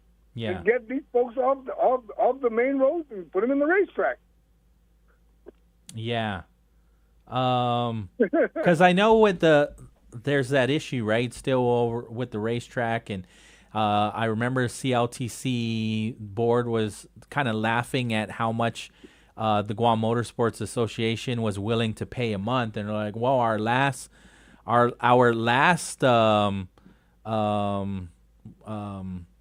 the last group, the Guam Racing Federation, was paying us way more than that. And so I kind of laughed at that response too, because I'm like, yeah, because they were mining over there. That's correct. And this group does not and will not be mining. See, there's a difference. Yeah. And for me, all they want to do is use the track that was built already. Mm-hmm. Why is there such a reluctance? Why do you want them to pay when, let's face it, the folks racing they're not winning hundreds of thousands of dollars as a title when they win. Right. This is all more, a recognition that you're the winner for this race. Next. Yeah. And move on. I mean, when it becomes a international event, then I would expect that, hey, you got to pay something, you know what I mean, to small interest. But why all of a sudden now, after the track's been made and certain improvements made, now all of a sudden you need it for leasing of property? When did you? I'm not insulting anybody, but when did you grow a brain? but I leave it to them, right, Pauly? Yeah. It's no different to a lot of other properties out there, Pauly. There's opportunities. They can start putting infrastructure in. Well, get it done. Work an agreement out with GPA and GWA that they got $9 million. We put in the budget to get small interest. Use the $9 million. Start surveying and start negotiating the $9 million to put infrastructure into some of the properties that are out there. Yeah. Well, there are folks out there. I mean, people were crying about septic tank. Well, put in infrastructure. Yeah. There are properties out there, Pauly, and you know it, that are still on septic tank, and they don't want to. They're not bringing in the sewer line. Hello, come on, let's get with the program. Mm-hmm. Yeah. Now that the nitrate system is a law, I'm curious to see how many of those property owners put in that nitrate system. And you're right, but see, at the same token, because it's available now, why don't then the Moreland Trust, if you can't bring in the sewer line, then make that available and help the Moreland Trust leasee get that tank in. Work with the system because they're going to pay. People are paying already. Property tax after 7 years when you get a lease, you're paying property tax. Let's make that work. Let's help the folks that need the infrastructure in there. But only going back to the credit card, we want to get that credit card fee waived. We can move on that. Does that look like? So I know they'll ask about the financial report, right? So does that look like that would be how much we would be waiving every fiscal year? $4.7 million? No, just for 2025. Remember, Right. You saw on the list. I have a bill to waive it completely, which I think it'll account for about $10 million. And that means it'll waive everything. When you file your taxes, when you pay for your driver's license or your registration or your business license, credit card, waived. And we move on. Got it. And we wouldn't even worry about any. This would not occur if this bill, this credit card processing fee prohibition, becomes law. It's a non-issue every fiscal year. It's always going to be gone.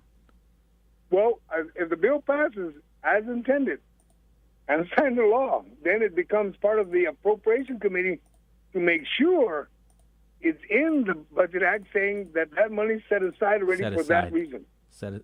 Okay. Yeah, because the fee is not going to go away because the credit card companies are going to want that. The credit card companies or the banks are going to want that money, whether it comes from us or from the government. That's correct. But at the same time, Pauly, I think what we need to do is get the governor of Guam, treasurer of Guam, to come up with the ability that if somebody doesn't have a credit card, not everybody has a credit card, even though it's technology, everybody should have a credit card. Right. But if they do have a check, the cashier should be able to read the account number and type it in and get the bank to say the check is good. Mm-hmm. So they don't worry about a bounce check. In the event, it's a check they're dealing with. Mm-hmm. Yeah. One more then, since we're on. There should be a mechanism. Since we're on bills, one more local minimum wage increase based on CPI. I'm not familiar with consumer price index. How you're going to be basing the minimum wage on that? So go ahead. The consumer price index, whatever it is now, what would be the minimum wage? Well, you look at it this way: if it went up, like, for example, the consumer price index went up like 2%, 3%, right? These are your goods that when you buy from the regular grocery stores and wherever. Mm-hmm. It has an impact. It will identify what the market is driven now. Mm. It may go up, it may go down. If it goes up, then, for example, if the CPI is 2% or 3%, then the minimum wage will go up 2% or whatever percentage that is. But once it goes up, it doesn't go back down. If the CPI goes down, because why? The market trend. And we don't know what's going to happen this year. You know what I mean? Let's face it. We got a new president. Right. Tariffs and everything. We don't know. It may still work in our favor. Because I heard the governor say, well, we're in a tax-free zone. Yeah, we're in a tax. So tariffs don't pertain to us. That's correct. Right. So if it doesn't pertain to us, then we need to figure out and work with Congressman Moylan to make sure we're allowing everybody else to bring in goods to Guam. Because if they do, and the market trend sends that the businesses are making money, that means the CPI is going to go up. Mm-hmm. Then the minimum wage will go up. But the bill is written where that when it goes up, even if the CPI goes down, it does not go down with the CPI. Once it goes up, it stays up. I mean, we have to admit, Pauly, that many of the folks out there that are making $9.25 an hour, they're just they're barely breaking even to buy goods. Oh, yeah. I mean, everybody normally makes $10, $11, or $12 an hour. And sure, some people have said that, well, but what about the folks that are already making $10? Mm-hmm. Well, if you're at the starting point and you're making $10, it doesn't impact you at all. But for the other businesses that are making just minimum wage, we need to find a way to raise their ability to buy goods. Yeah. Not ignore them. We need to help them because why? Remember, I did this before when we did the minimum wage. We was 50 cents a year. Mm-hmm. It raised up to $1. That's how we got to $9.25. And I reached out to the economists and they said, CPI is the best way to go other than coming up with the dollar figure. Because then the CPI drives that train and makes it easier. Understood. I think the worry for some is like when somebody's been in the company for, 5 years, and then an entry level person comes in and they and say the minimum wage goes up to like $9.80, then they're only like 20 cents less than somebody that is getting paid 10 but was there for 5 years. Well, I believe the business itself should have already evaluated their staff, their people.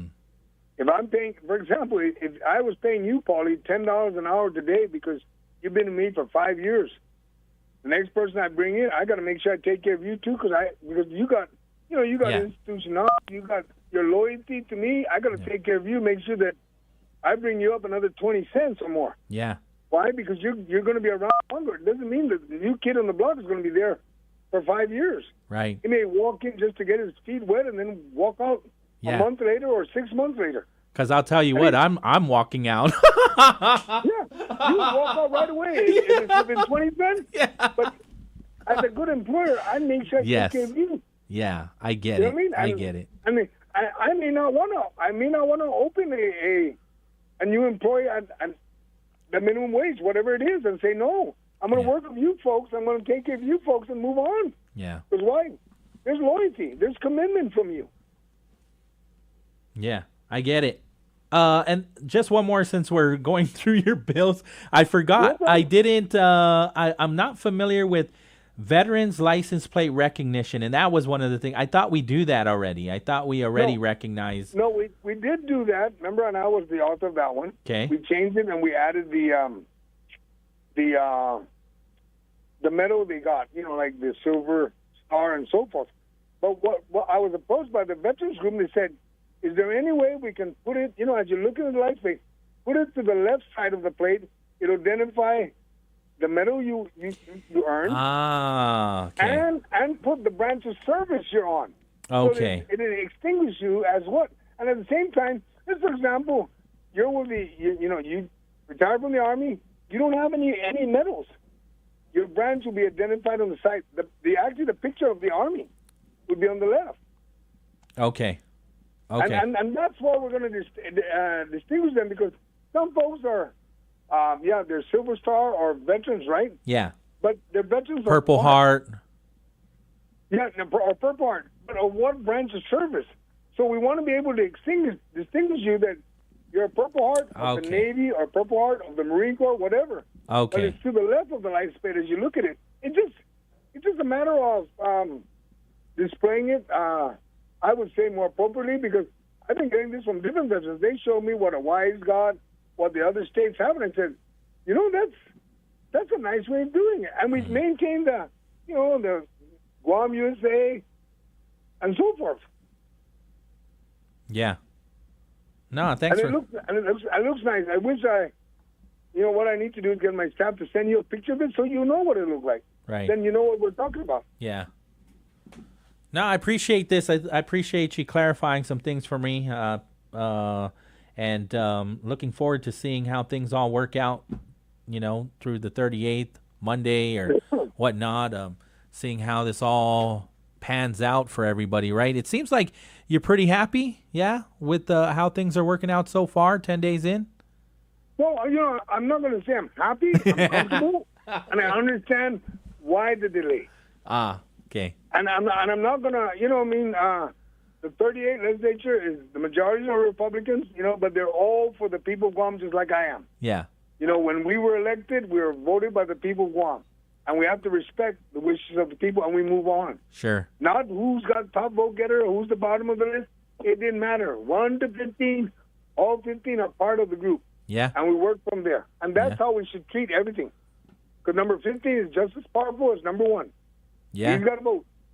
And I respect that. I mean, I've been 15 before in the very first term. Mm-hmm. And I had the same voting rights as everybody else, and we move on from there. And that's how we should treat it. But, I wanted to remind everybody that one of the biggest things I'm focusing on right now is to get that fee waived, stopped, so that we can move on with the credit card fees, at least up to $4.7 million. Right. Hope that the bill I introduced to take it away completely, because, that was instituted back then when GovCom wasn't making, the revenue wasn't that great. Now that we're in a better position, well, let's get rid of it. Mm-hmm. Understood. Let's reduce the impact to the people of Guam that use these credit cards. Understood. I think also just kind of seeing how things are turning out, it doesn't look like you need to come up with a minority leader, right? You can continue, like you're already introducing these bills unofficially or officially. We're going to see the bills that I'm looking at right now come Monday. So yes, you will. You can do a whole 2 years without even officially announcing or making it known that you have a minority leader, right? Pretty much. It's not ideal, but we're a wild one. I mean, remember, if you remember correctly, Pauly, on the day of the inauguration, it was majority voted for the speaker. Yeah. It wasn't a one-sided show. Yeah. Every one of us raised our hand and voted for Senator Frank Ross, who's now our speaker. Yeah. And everybody else. Yeah. So let's move on and let's get to work, because people of Guam are watching. Like people say on the floor, people of Guam are listening. Yes, people of Guam are listening and watching. Let's get to work. I feel you. Let's do what we're required and expected to do. Yeah, the inauguration this year was very different from 2 years ago. It took 2 days for you guys to figure it out. Yeah, no, it was quick. It was easy. It didn't require anything. I mean, it should have happened the same way last term, but oh well, we move on. Oh well. I brush off the dust off my shoulder and move on. I did that the day of the inauguration. I'm not going to be any different tomorrow than I was yesterday.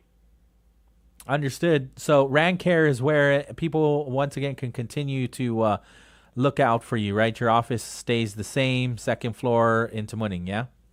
Yep, I've been there for 8 years, and my doors are still open to any of the constituents. I think constituents, as in everybody, you voted or not, you're still a constituent. You're still part of the people of Guam. I appreciate the time, Senator. Thanks so much. Happy New Year. Take care, Paulie. Okay. And be safe. Always. Adios.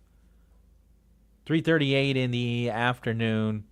Let me see here. So the release came out yesterday, right? 1, 2, 3, 4, 5, 7 bills we can look forward to that will be introduced officially at the earliest Monday.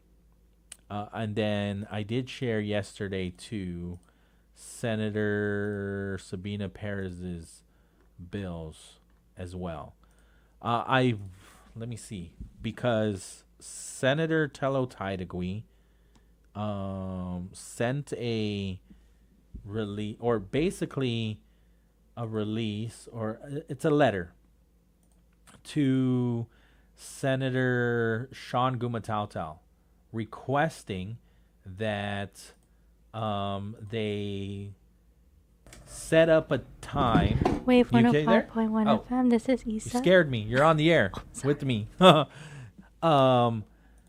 Senator Tello Taitagui sent a letter requesting that the oversight hearing be scheduled for Guam Homeland Security.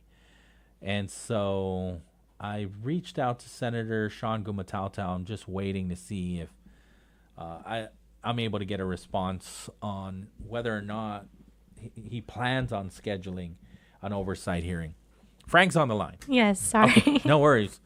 I thought that was the voice of God coming down. Hafa Adai, Frank. Hey, buenas. Buenas. I just heard you talking with the good senator there Okay, yeah. about the license plates. How much would that cost to the taxpayers to do that? How much would that cost? You know, Paulie, I'm kind of concerned because I did my license this year, my driver's license, and I stayed there the whole day. Maybe that money would be better off going to a new machine for the ID machine, you know, the IDs, man. You know, and maybe in regards to, you know, the service and all that, maybe they can give them some sort of a sticker that they can stick in the front of the windshield or something. Instead of doing that. You know, we have to look at the cost. How much is that going to cost to do those things? And you know, I'm just thinking, man, I waited like the whole day at the driver's license because the machine there's only one machine. You know, maybe that money would be better spent getting a couple of machines there to speed up the process of getting IDs, man. Yeah, no, he might still be listening, but yeah, I'll ask the question. I know we'll start seeing that information when we get the official bill, when it gets posted on the website.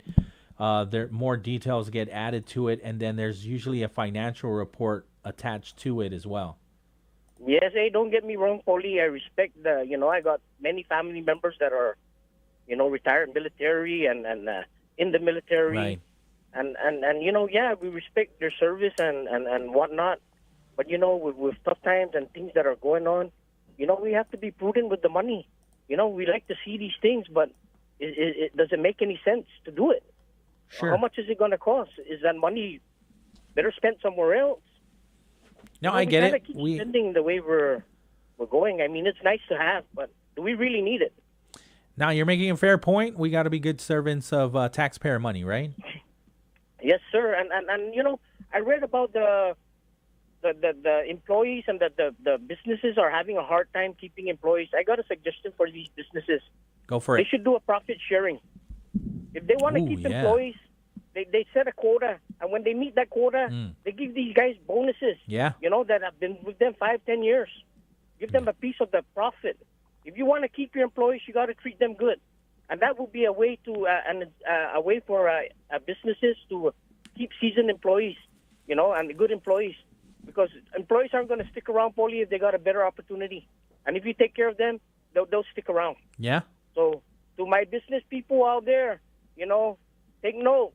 Take care of your employees. You want to keep employees? You want employees? You share the profit. You make a quota for the year. And if you reach that quota and you go over that quota, you reward your employees. Now I feel you. Yeah. And this thing, Paulie, one more thing. This thing with the Homeland Security. Man, I don't know why we waited this long for this, huh? They have to have people that are going to be held accountable. Yes. I'm figuring we're going to be on the hook for a couple of million, you know, maybe tens of millions for what happened over there. Well, You know? allegedly, we're using the general fund, so we did pay for overtime. Yeah, but for allegedly. the other monies that were spent illegally or unjustly, we're going to be held accountable for that. It's not Biden in office anymore. You have to think what's going on right now. You got a new president coming in that wants to hold people accountable. Mm-hmm. They're not gonna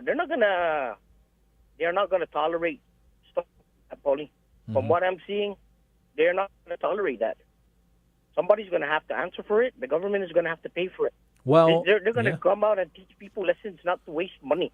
To be fair, right, what we saw from the OPA, though, is it extends for years. So, I mean, if it extends 10 years, it definitely extended into President Trump's administration, too. Administration, does that make it right? No, I'm just saying, I'm not, no, it's not right, absolutely. But, President Trump was president during those years, too. And it was not, no charges were brought on, or maybe it was overlooked or whatnot. I don't know, but but the auditor is only bringing out this stuff now. Maybe he should have brought it up during Trump's administration, and maybe it would have a different effect. Yeah. Because maybe if it was brought up earlier, Pauly. All I'm saying is maybe if it was brought up earlier, Pauly, they're complaining about the Cowboys administration. They should have said something at the beginning of Leon Guerrero's own administration and correct it. Sure. Yeah. And I wanna know, since they're bringing up Cowboys administration, that it's been happening since Cowboys administration into Leon Guerrero's administration. Even Felix Camacho's administration, apparently. Yeah, let's do a breakdown and see what's really going on here. How much was it during Felix Camacho's administration? How much during Cowboys administration, and how much during Leon Guerrero's administration? Mm-hmm. And let's see how much money, was abused here during these administrations. And I just can't believe that it's been happening since back then. It's just unbelievable. Mm-hmm. It's unbelievable, and it needs to be investigated. Oh yeah, that's Senator Talotadegui. She sent the letter out, right, requesting that the new oversight of Guam Homeland Security, Sean Gumatautau, set a date immediately. And so I don't see, Pauly, honestly, I just have no idea why it wasn't, really a concern to Dwayne St. Nicholas. Why it was like he didn't take it serious. To me, that's a serious issue. On the record, he said. Everybody else down there. On the record, he said it was very serious, but unfortunately, it kept His getting actions postponed. don't reflect what he's saying. Fair enough.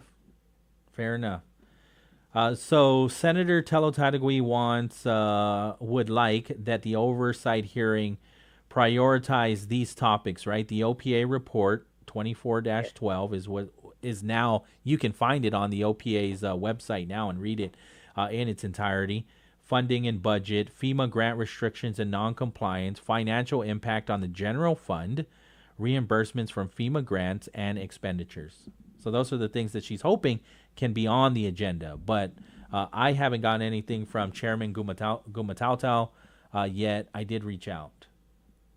Yes, and I hope, the OPA, since he's bringing up prior administrations, has a breakdown. Since he's bringing it up, he should break it down and, there's blame to spread around. If there was misuse during those administrations, I'm all in for holding people accountable. If those people are still there during those administrations, hold them accountable. Let's see the breakdown. Mm-hmm. If you're going to mention other administrations, break it down. I got you, Frank. All right. Thank you, Pauly. And, to Senator San Augustine, good luck. And, stay away from the land trust and these deals on the side, man, because, people don't want that kind of stuff, man. Thank you. Okay. Thanks, Frank. Happy New Year. Happy New Year.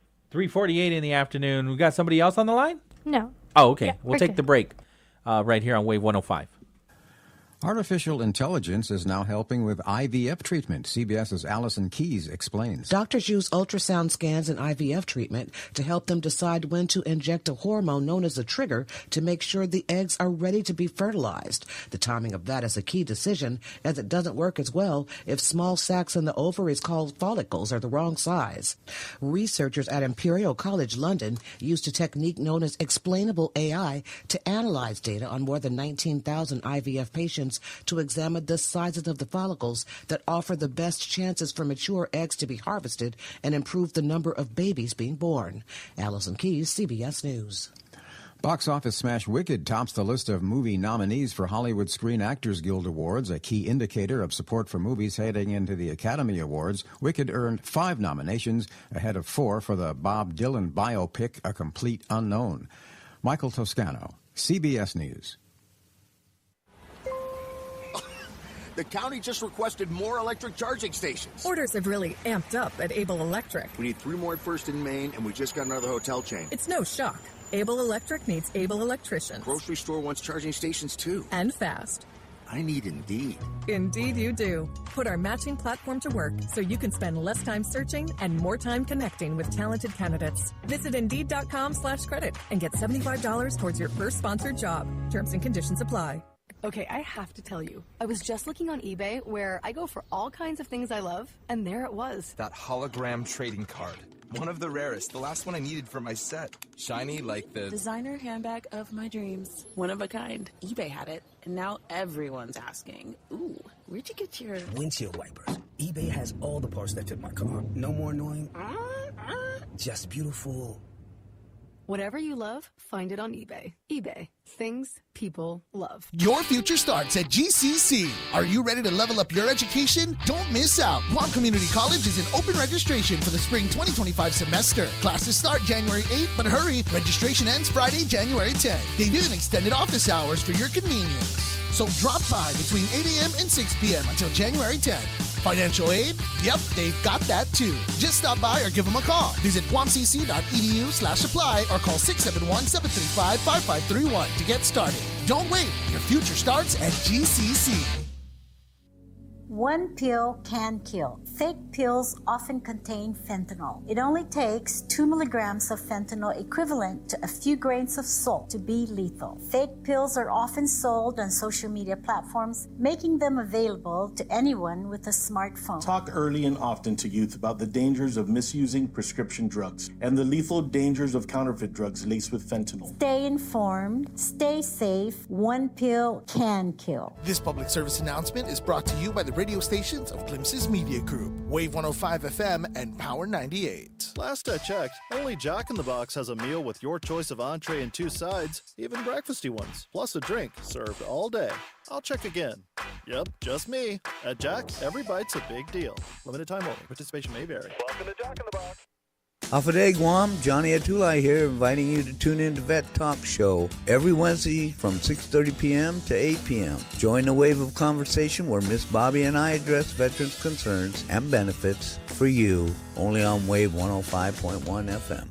Hey, what's going on, Guam? Dicey Dice here, and I'm inviting you to join me on Power 98 Monday to Friday from 10 a.m. all the way to 2 o'clock in the afternoon. We are covering anything and everything from entertainment, headlines. We are doing sports, giveaways, and more. And don't forget, the show is all being brought to you by Riga Royal Laguna Guam Resort, McDonald's. I'm loving it. Shouts out going out to Vitali's Italian Restaurant, Wise Owl Animal Hospital, Lotte Hotel, and Golf Espresso. Rolling with Dice in the middays, Monday to Friday, 10 a.m. to 2 o'clock on Power 98 FM.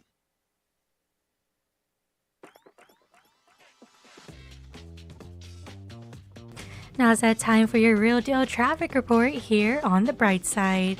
For your traffic advisory for the week, partial road closure needed to support system improvements. Guam Power Authority advises the public of a partial road closure in Dededo scheduled on Saturday, January 11th, 2025 from 7 a.m. to 7:30 p.m. Crews will be performing system improvements along Route 1 Marine Corps Drive from the Harmon substation towards LMS. As work is being conducted, crews will need to close off the outer southbound lane along this route. Motorists should expect traffic delays as work is being performed in this area. Road closures are necessary in order to ensure the safety of line crew and other personnel. And that is your Real Deal traffic report here on the Bright Side. The views and opinions expressed in this show are that of the show host, guests, and callers. They do not necessarily reflect the views and opinions of the staff and management of Wave 105 FM, Glimpses Media, or any of our partners. As we strive to provide quality, respectful, and engaging content, we welcome you to participate in the conversation. Thank you for tuning in to Wave 105 FM, the sound of Guam. Enjoy the show.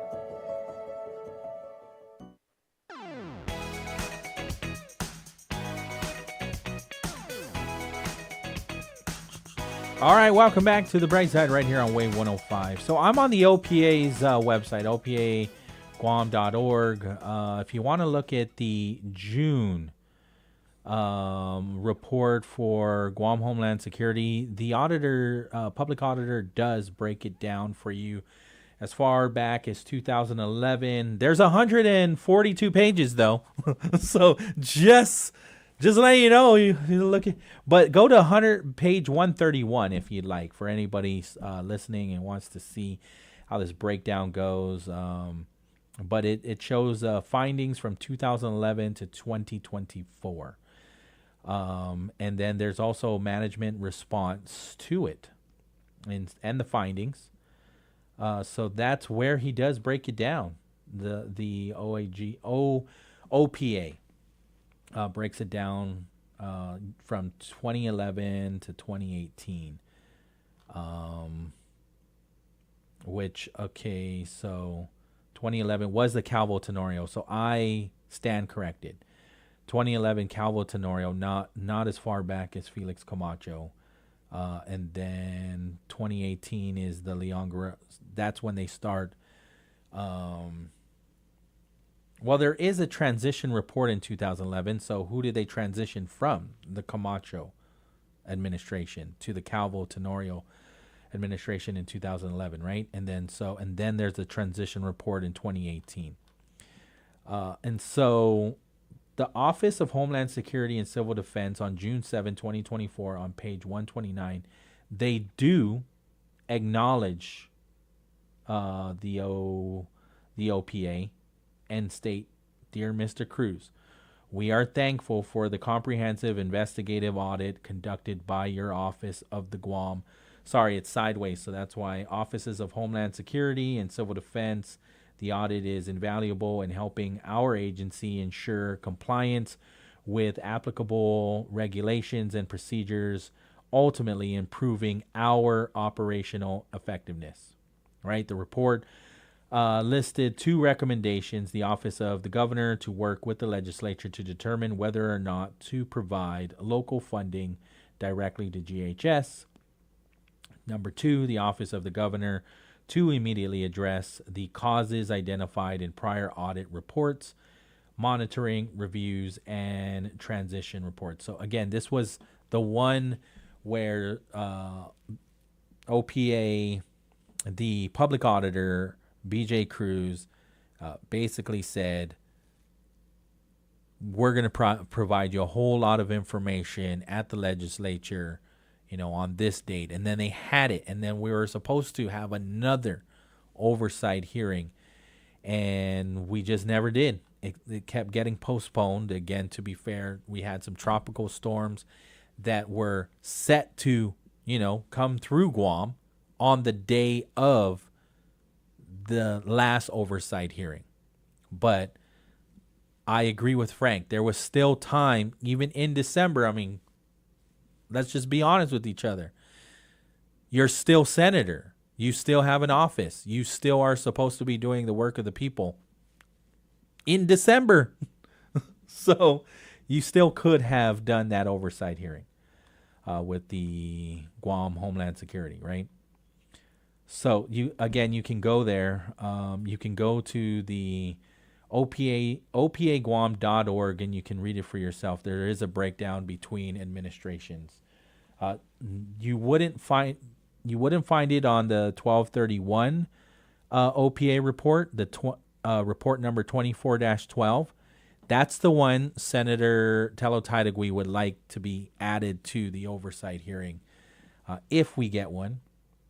You would find the breakdown between the two administrations OPA report number 24-07, dated 6/10/2024. Okay, 3:58 in the afternoon. Let me see here. There's a couple things too that we can tackle. The OHAP meeting. There are some details that I haven't we haven't hit yet that was shared yesterday, so we can touch on those on the other side of the CBS News. There was a interagency on homelessness and poverty prevention meeting that happened yesterday. I gave some information on like homeless shelters and what that, but there's more, including a point in time count that they're going to be doing at the end of this month, where volunteers get together and they go out into the community throughout the island, and they survey those that are homeless.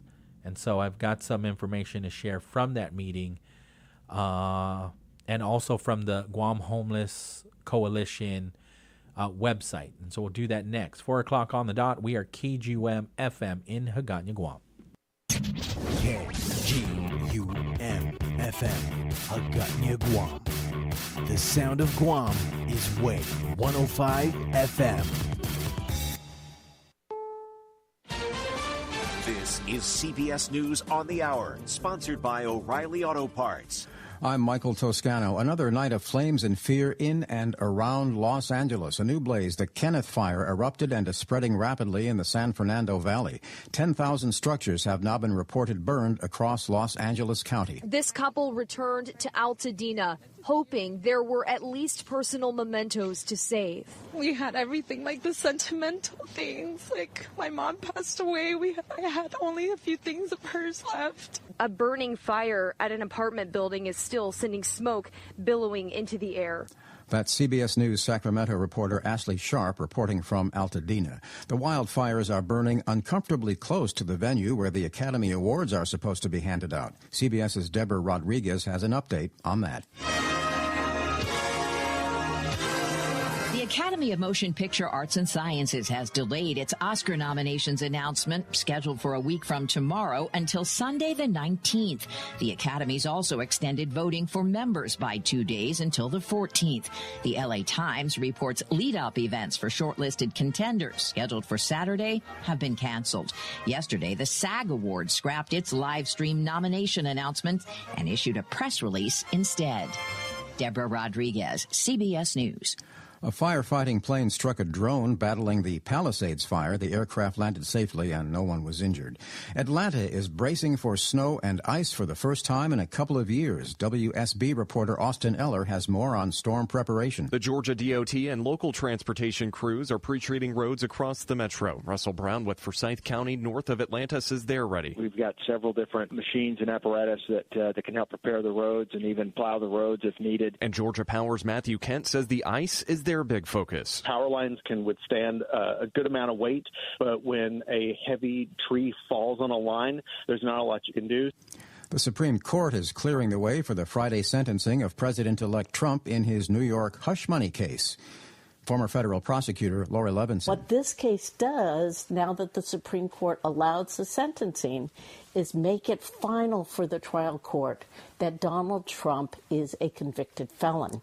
The late President Jimmy Carter has been laid to rest at his home. I'm Jim Crisul in Plains, Georgia. Stephanie Young was among family and friends who bid farewell here to former President Jimmy Carter. To me, we will, have not and we will never see another president and first lady do what the Carters have done post-presidency. Most people in this small town say that will be the true legacy of Mr. Carter. This is CBS News. Think O'Reilly Auto Parts for all your car care needs. Get the parts and service you need fast from the professional parts people at O'Reilly Auto Parts. When you're hiring, have you ever felt like you're missing out on meeting great candidates? It seems impossible to find them.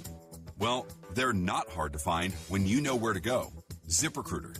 ZipRecruiter helps 10 million people with their job search every day. And because these people are actively looking for jobs just like yours, it's easy to find the right person right away.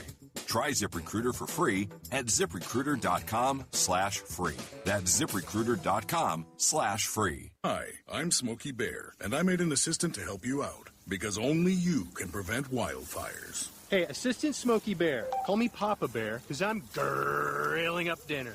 Do you get it? Yes, good job. So, what should I do with all these coals? Don't just toss them out. Put them in a metal container because those embers can start a wildfire. I understand. The stakes are high. Ha, ha, ha, ha. Learn more at SmokeyBear.com. Brought to you by the U.S. Forest Service, your state forester, and the Ad Council. CBS News correspondent Cooper Lawrence reports on little critters who can hold a big grudge. Who knew ants were so full of hostility? Sure, an elephant never forgets, but what about the guy a trillionth his size? Of course, we're talking about the teeny tiny ant. Expired. Not sure how long you can hold a grudge, but a new study says ants can hold a grudge for a lifetime. Apparently, those little buggers are carrying around a lot of rage against other ants who have wronged them in the past. Expired. Ants remember those they hated in an invading colony, and when they encounter them again, it's go time. Cooper Lawrence, CBS News. The Biden administration is keeping protections in place for more than 2,000 grizzly bears, a threatened species in some western states. Republican officials in Montana, Wyoming, and Idaho want jurisdiction over the animals, which might lead to public hunts. Protections for grizzlies will end in California, Colorado, and Oregon, where they no longer live. Michael Toscano, CBS News. Wesley is a truck driver. I drive a truck, and I love what I do. A truck driver with IRS troubles. They told me I owed them $43,000. It got really bad. Quite a few letters in the mail. They were talking about wage garnishment, coming after my house, my car. Yeah, they don't play around. I seriously thought that I was going to lose everything. One sleepless night, Wesley finally made a call to Optima Tax Relief at 2 a.m. Kind of figured I'd get a machine, but I didn't. I actually got to talk to an actual person in the middle of the night. He found just what he was looking for. Oh, they were great people. You need a team of people that know what they're doing. Optima Tax, they know what they're doing. Optima Tax Relief came through with flying colors. I saved an incredible amount of money. Happy don't even come close. I was absolutely overjoyed. Take Wesley's advice. If you're in any kind of trouble with the IRS, call Optima Tax Relief. Don't trust anybody else. Call Optima for a free consultation. Call 800-343-6460. 800-343-6460. 800-343-6460. Optima Tax Relief. Some restrictions apply. For complete details, please visit OptimaTaxRelief.com. Power up for the new year. Happy 2025 from Wave 105 FM. Good afternoon. It is 4:06 p.m. and that is your time check brought to you by Wendy's. Wendy's has something new on their menu, the mushroom bacon cheeseburger. Try their deliciously indulgent sandwich made with juicy beef, crispy applewood smoked bacon, savory roasted mushrooms, Munster cheese, and a creamy garlic spread, all on soft toasted bun. Choose wisely, choose Wendy's.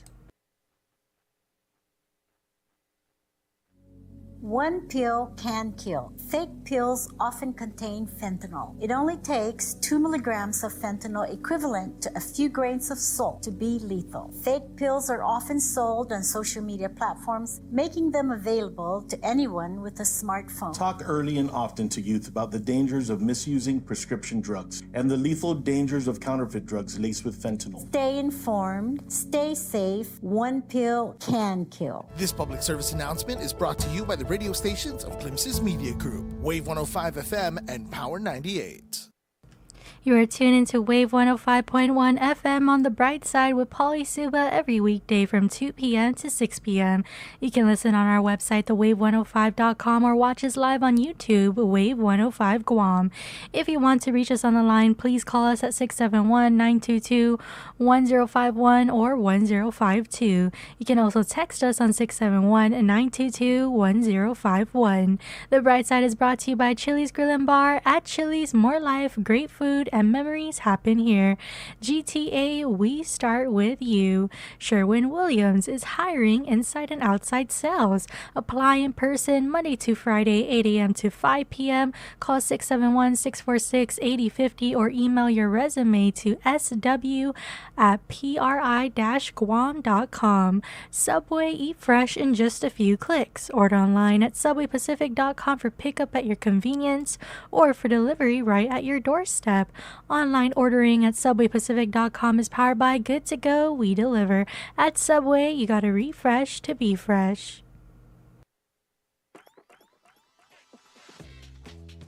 Now it's that time for your real deal traffic report here on the Brightside. Slow traffic on Route 4 and 10 in Chalampago at the intersection, and that also leads to Zonia. Heavy traffic on Route 8 in Barragata due to an accident. This is if you're passing the Subway restaurant heading to the intersection, and that leads to Route 10 or near the fire station. Slow traffic on Route 16 in Barragata at the intersection near the post office and the Guam National Guard. Slow traffic on Route 16 in Barragata Heights at the intersection in front of the Guam Rev and Tax. Slow traffic on Route 16 if you're coming from the overpass heading to the intersection. That leads to Route 27 or near the Harmon McDonald's restaurant. Slow traffic on Route 3 in Dededo if you're passing the GRMC hospital heading to the intersection on Route 1. Slow traffic on Route 1 into Manning North and southbound at the intersection that leads to Route 14 or near the ITC building. And now for your traffic advisory for the week.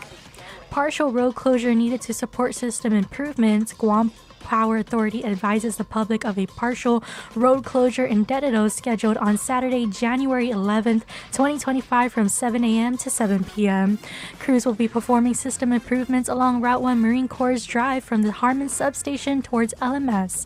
As work is being conducted, crews will need to close off the outer southbound lane along this route. Motorists should expect traffic delays as work is being performed in this area.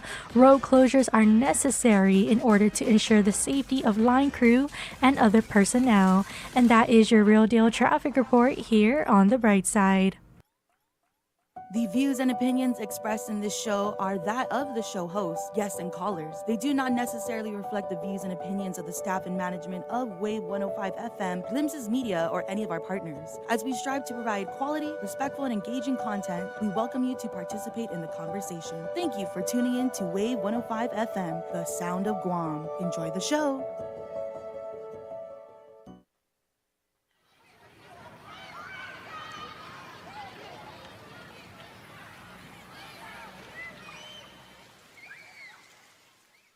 I ran into this girl the night before.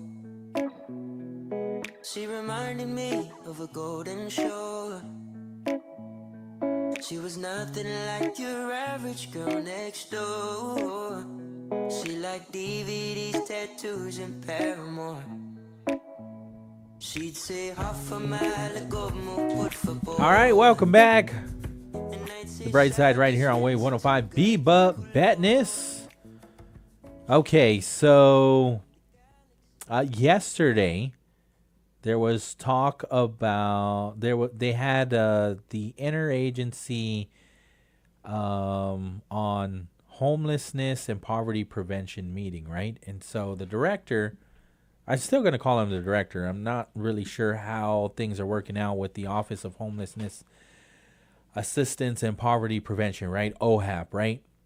Because, again, it was unfunded by the 37th Guam legislature, but also hearing from the director of public health, Director Teresa Areola, saying they are still going to have that. It's going to be part of a division of public health. And so I imagine, because I haven't heard anything differently, that Robson Augustine is going to be like heading that division, right?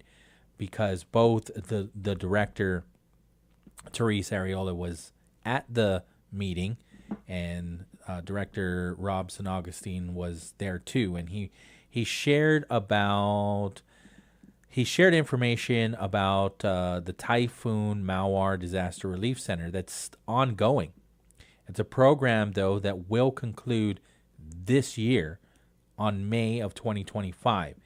And so in the meeting, he's urging residents that have unmet needs, such as property damage or destroyed documents resulting from the typhoon, to contact the program by March of 2025. And so you can call 671-475-2060. That's 475-2060. You can also email mauardrc@guam.gov. That's mauardrc@guam.gov. You can also visit, they have an office at the ITC building on the second floor. Now, the program doesn't provide direct financial assistance, but does help create recovery plans and can connect you to the necessary services. And so at the meeting, he also shared more information about the Anigua Apartments for a homeless shelter. Progress is ongoing. They're working on the balcony rails, and then exterior repairs continue. Then there's the Bed at Night project. It has some delays. Design work is still in progress. He shares about the Emergency Food Assistance Program, which is known as TFAP, right? And they're transitioning the oversight from GDOE. And so the OHAP is working to ensure that the monthly food distribution goes through the Guam mayors. The federal poverty level threshold for eligibility is now $45,180 as your annual income for a household of 3. And so those changes were made by the USDA. And so the OHAP is coordinating with the new mayors and nonprofits to ensure food commodities reach eligible individuals in compliance with the new USDA reporting standards. And so all you have to do is contact your local mayor's office and sign up for TFAP. Also, Mayor Robert Hoffman of Sinahanya, he was sharing some of those numbers. I think I have it. In 2024, they gave 285 homeless verifications.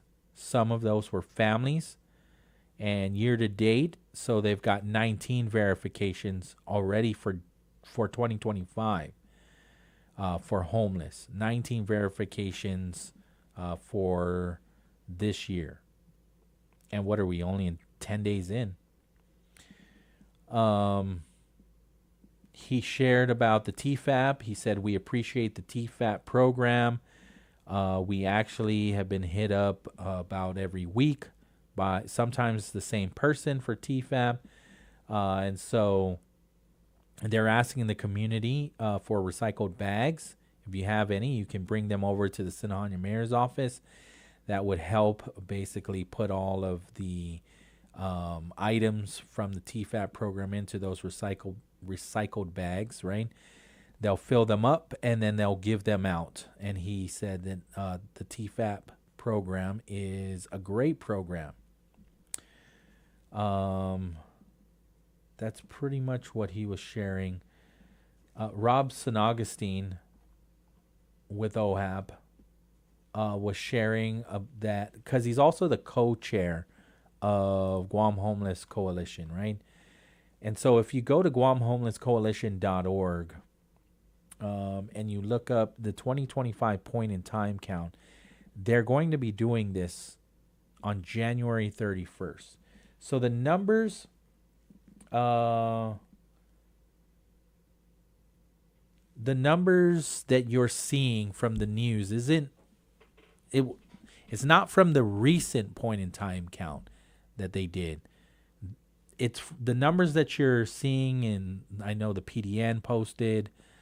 I think the Post also posted the numbers. They're HUD numbers that has just recently been published from the point in time count that was done last year. So they're going to do it again this year on January 31. So that number of like, what is it, 1,245 was the list here. Let me see. I'm going to pull it up. Thought I had it already open, but I don't. I don't have it in front of me. But anyways, the numbers that you have recently been seeing is from last year. So that's why it's important they do it again this year. Basically, the point in time count is a nationwide count of sheltered and unsheltered people experiencing homelessness on a single night in January. HUD requires that Continuum of Cares conduct an annual count of people experiencing homelessness who are sheltered in emergency shelter, transitional housing, and safe havens on a single night.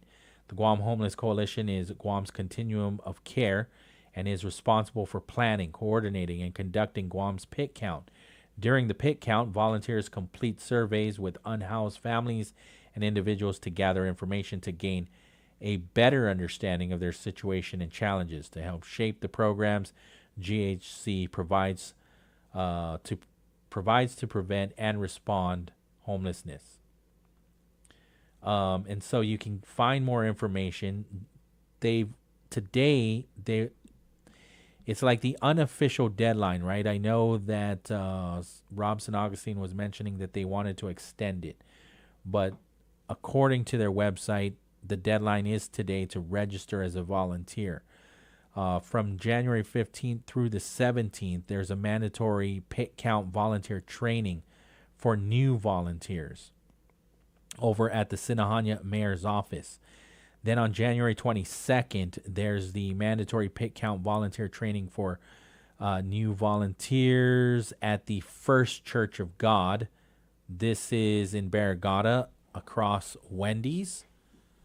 In Barragata, right? If you're heading towards UOG, you pass Wendy's on your left. Then there's that one church there that has like their sign. There's like an inspirational sign that's right there. That is the First Church of God. And Rob was mentioning at the meeting that there's a good amount of space there, like parking there. Let's see here. There's a mandatory pit count volunteer training for veteran volunteers. This is for those that have 3 years experience in volunteering for the pit count. And that's going to be virtual. And then on January 24th, there's a mandatory team leader training.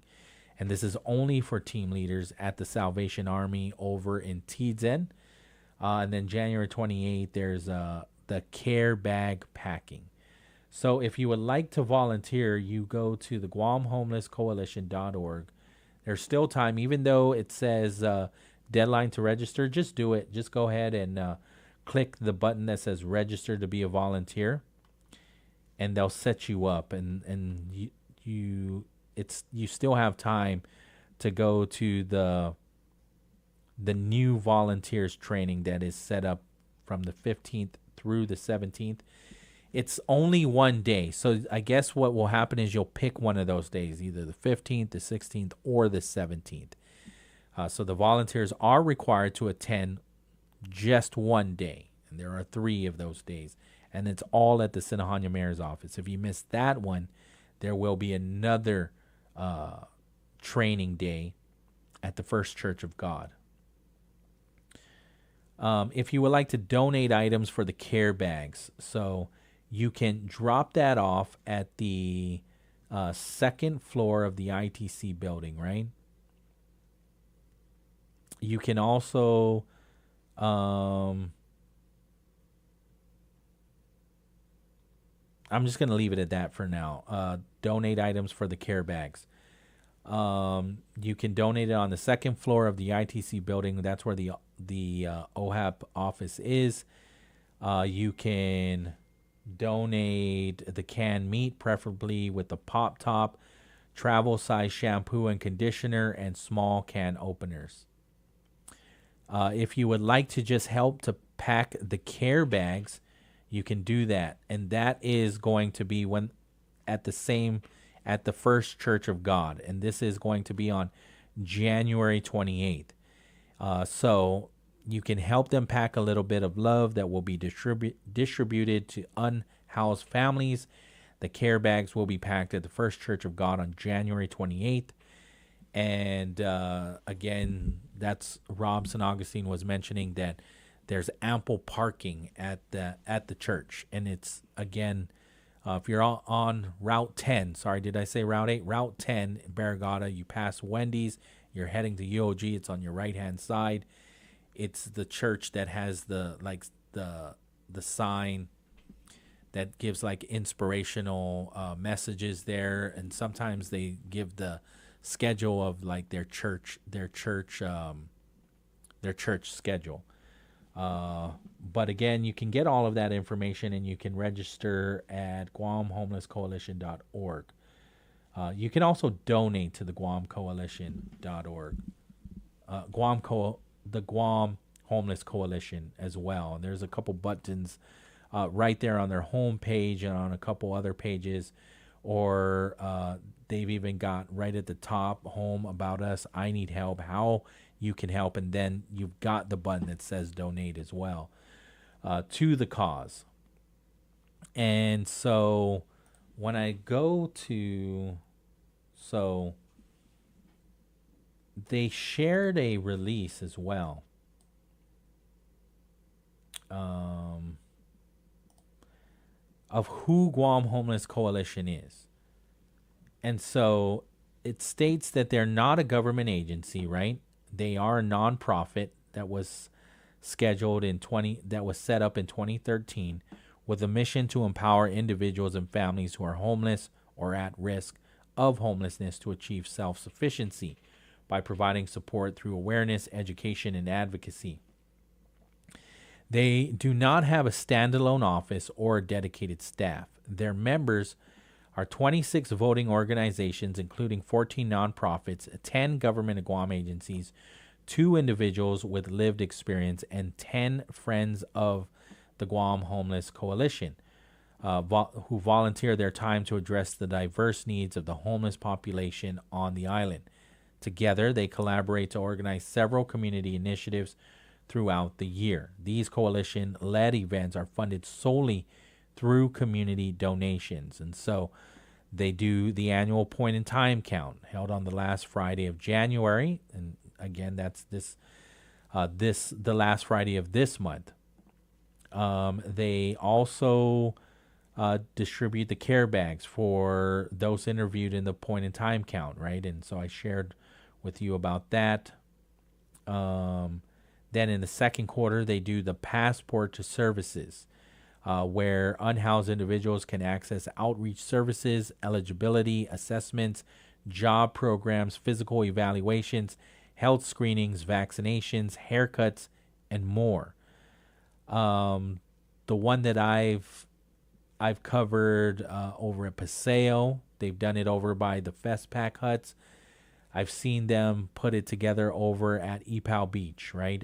They've also they've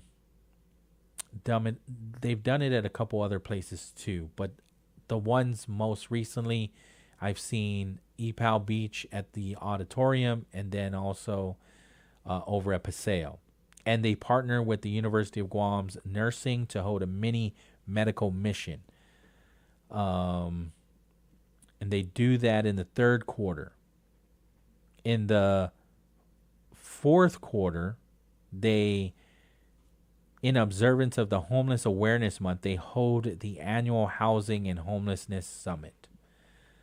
And so the release concludes by saying, as homelessness remains a persistent challenge in Guam, the GHC remains steadfast in its mission to advocate for those affected. We will speak out against the inequitable treatment of the unhoused and vulnerable individuals who are marginalized by poverty and the criminalization of homelessness. The GHC continues to stand up for the rights and dignity of these individuals, working with the government of Guam agencies, Mayor's Council of Guam, community stakeholders, and our membership to create solutions that address the root causes of homelessness and promote social equity. So once again, you can find them on their Facebook and their Instagram at Guam Homeless Coalition. You can also sign up for their newsletter, and you can find that information again because it can be difficult to pass the link over to you over the radio. Once again, you can just go to guamhomelesscoalition.org, and they give you a whole bunch of different information and opportunities on how you can assist in the work that they do. And so I would say that there's, as a kid, it really wasn't an issue when it came to homelessness, right? Coming back home in 2013 and seeing that things have changed, right? So I don't necessarily I don't disagree with how things have gone with unfunding OHAP. I mean, obviously you can see that the administration has seen that it is important to keep it going, and they've used the $500,000 that was given to the legislature to assist in homelessness, and are continuing the mission of OHAP, right? But even before OHAP, the Guam Homelessness Coalition, or Guam Homeless Coalition, has been stood up, and there are people like who's no longer with us, and I'm just reminded of Dr. Margaret Hattori Achima and the work that she has done for the community. And I would say that she continues to be remembered by so many people that come out to the point in time count to do this good work. Volunteer, UOG students. And I would say that that is what we should be striving to do moving forward. That we continue to support people that are doing that work. Even people that we don't even know, right? That's why I was so grateful to come in contact with Tori Manley, and I think I had a conversation with her for pretty close to an hour. Just seeing that she's doing really good work, that she has found it in herself to help where she can. And so she is a good example that we don't necessarily have to just wait on the government to go figure it out. She sees there's a problem, and she is doing the work by herself a lot of times. She has friends. She has a circle of support. She talks highly of her mom, and she's been brought up that way to help where you can. And so, I know that there's talk out there where people are saying, because I have stopped giving money to those that are panhandling.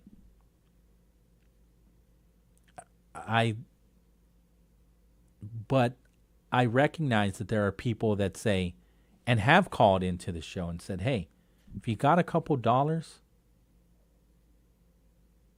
and you want to give. And I agree.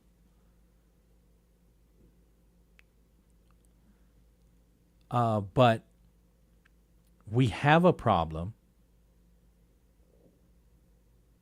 And we have these agencies. Guam Homeless Coalition put out their release and said, you know, this is our mission. This is what we are striving to do.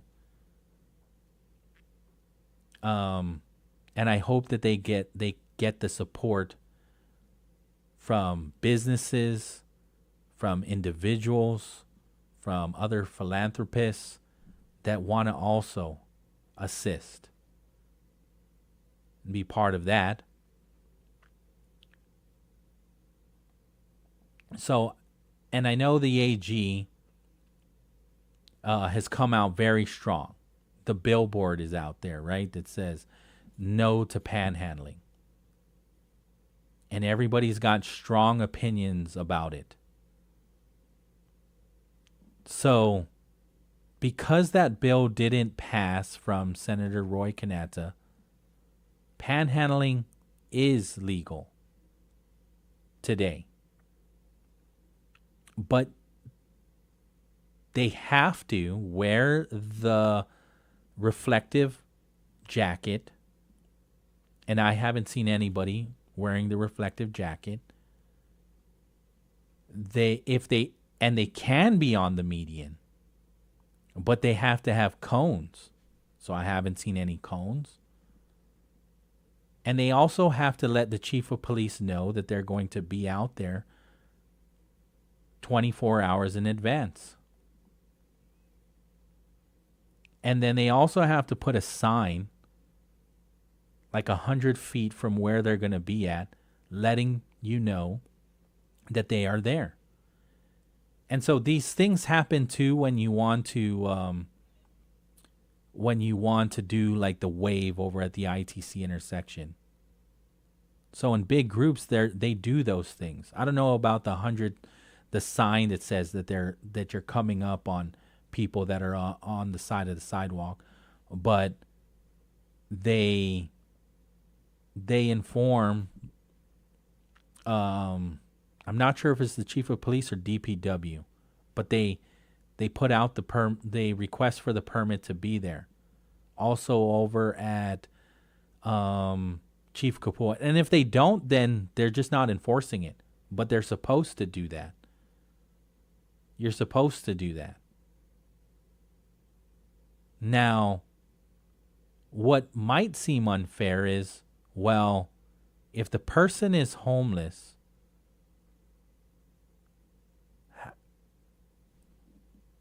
how do they have, it seems very, all of these steps become barriers. And it prevents them from actually doing something that is allowed. Because you're allowed to do all of that, but you got to fulfill all of these obligations. So Senator Roy Kanata introduced a bill to actually get rid of that part. Senator Will Parkinson even mentions it in the public hearing when they had it. That actually what we're doing is we're not even getting rid of panhandling, we're getting rid of all of those things. And the chief of police even showed up to the public hearing and said, listen, we need to define what panhandling is first, more so. Because again, if somebody's just standing there on the sidewalk, not even asking for anything, and I roll my window down and I say, hey, here's a couple dollars, and then they walk over and they grab it, and let's just say the AG sees that, did they just break the law? So it needs to be defined even more, and I agree with that part too. But I don't necessarily agree with the AG enforcing the law. Because too many times in our society, we're not enforcing laws on the books. And I think that would light a fire under the legislature too. Enforce the law, and if we don't like the law, change the law. John's on. Hafa Adai, John. Hello? Hafa Adai, you're on the air. Hey, Pauly, real quick. Yes, sir. Do you know if the government of Guam agencies have provided their funding directly to the coalition? I mean, it sounds like they're already doing the tough work, Mm-hmm. and it's being appreciated.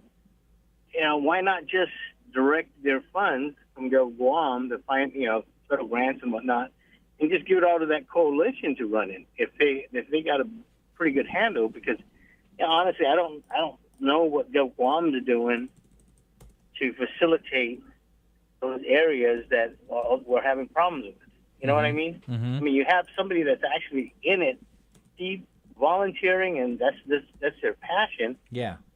Give them the resources and the funding and vans and whatever we have. Right. That the government agency isn't really able to do because they don't have enough manpower, yada yada. Mm-hmm. Give it to them. Give it to the active coalition that's actually doing the work and support them that way. I don't know. Yeah, Does no. that sound unrealistic? No, not at all. I mean, so again, who is the Guam Homeless Coalition? They are 26 voting organizations that includes 14 nonprofits, right? And 10 government of Guam agencies. And so just hearing that, 14 nonprofits and 10 government of Guam agencies, they've got some resources right there. So you've got a point. They can just give that up if the personnel of the agencies can't do it, or is not as well. Well, they're doing. I don't know. Well, they're doing the work, right? They're part. These agencies and these nonprofits are the Guam Homeless Coalition, and so they are already providing those resources together, right? Like Salvation Army is like the headquarters for. I thought, minus the fact that they're Guam agencies, all nonprofit and private organizations. So I misheard then. My apologies. No worries. They come together when they're doing at least the four things, right? First quarter is the point in time count. They provide all of those resources. The nonprofits come together. Gov Guam employees are also going to volunteer their time to go and do the survey. Then they're going to do it again in the second quarter, which is the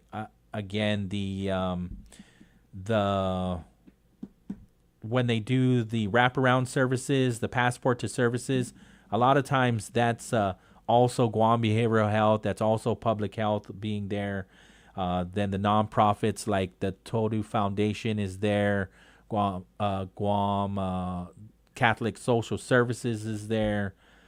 So there's that. And then in the third quarter, they team up with the University of Guam and nursing to do the mini medical mission. And then the fourth quarter, they come together to do the summit. I would say somehow, I don't know, because there's a line here at the bottom that says GHC continues to stand up for the rights and dignity of these individuals, working with the government of Guam agencies, mayors, council of Guam, community stakeholders, and our membership to create solutions that address the root of homelessness and promote social equity. There's a part here that says they continue to stand up for the rights and dignity. Does that go against what the AG is doing? Yeah, I don't think it is. I mean, the AG I don't think is just trying to enforce the law. Enforcing the law, right? That was passed by the people's representatives. Yeah, and the legislature, I think even Senator Chris Duenas is still part of the legislature that passed that initial law back in the day. I think even like Speaker Wampat was part of that legislature too. Right. So, I mean, you can't fault the guy for doing the work that was, deemed on him. But, what I think the root, I don't know what the root is. I mean, we say it all week long. You were talking about it. And, are we really addressing the root cause? Good question. Good question. Are because we? I don't know what we can tell everybody what we're doing and explain all the agencies and nonprofits, but what exactly are we doing to fix the root causes? Because it doesn't seem like it's happening, because those same folks, poor folks, I feel bad for them, and Harmon is still there. Right? And they're not going anywhere. And it's actually expanded too. It's getting right. It expanded. So, I mean, why can't that coalition or those government agencies just do what Doug said? Drive in at early in the morning when traffic's not there, and load them up and say, "Look, let's find you a place better than the sidewalk." Yeah. You don't see those stories. You don't see those reports of what they're doing, and I don't know why we don't see it. So they did that. Do you remember the one across the Micronesia Mall? They did that in 2023, right? And the AG but remember, Doug wanted to led remind that them. effort. Yeah. Yes. With the lieutenant governor, with Right. the So they Dededo led that mayor. effort, and they did one-time good deal, and that was it. It's like, no, guys, there's a lot more areas. Yeah. And so the AG is reminding in a letter a couple days ago, you guys were the ones that stopped working with me. Right? So, I mean, he's only giving me facts, and I'm not a big Doug fan, but what I will tell you is if he's charged to enforce the law and he doesn't do it, like you said, you're going to come after him. So, he can't win for losing. Yeah, no, you make a good point, and that's the thing is like we need to. I agree with you. I can't blame the Attorney General for enforcing laws that are on the books, and our problem is there are so many laws on the books that we are not enforcing.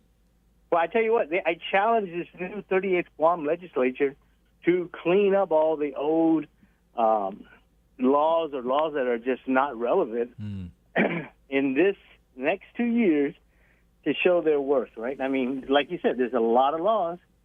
Let's clean them up and make laws that are worth having on the books.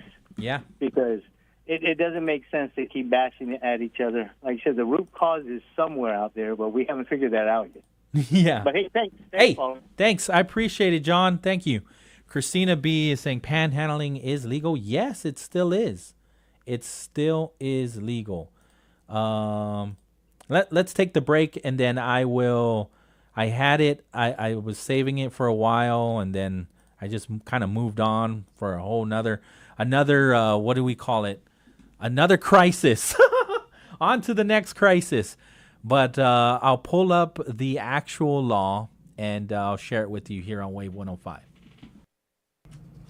Did you know 1 in 8 Americans have worked at McDonald's? Join the team at McDonald's of Guam and kickstart your career growth. Apply online now at bit.ly/MCDemploy. And now for your local headlines being brought to you by McDonald's of Guam. I'm loving it.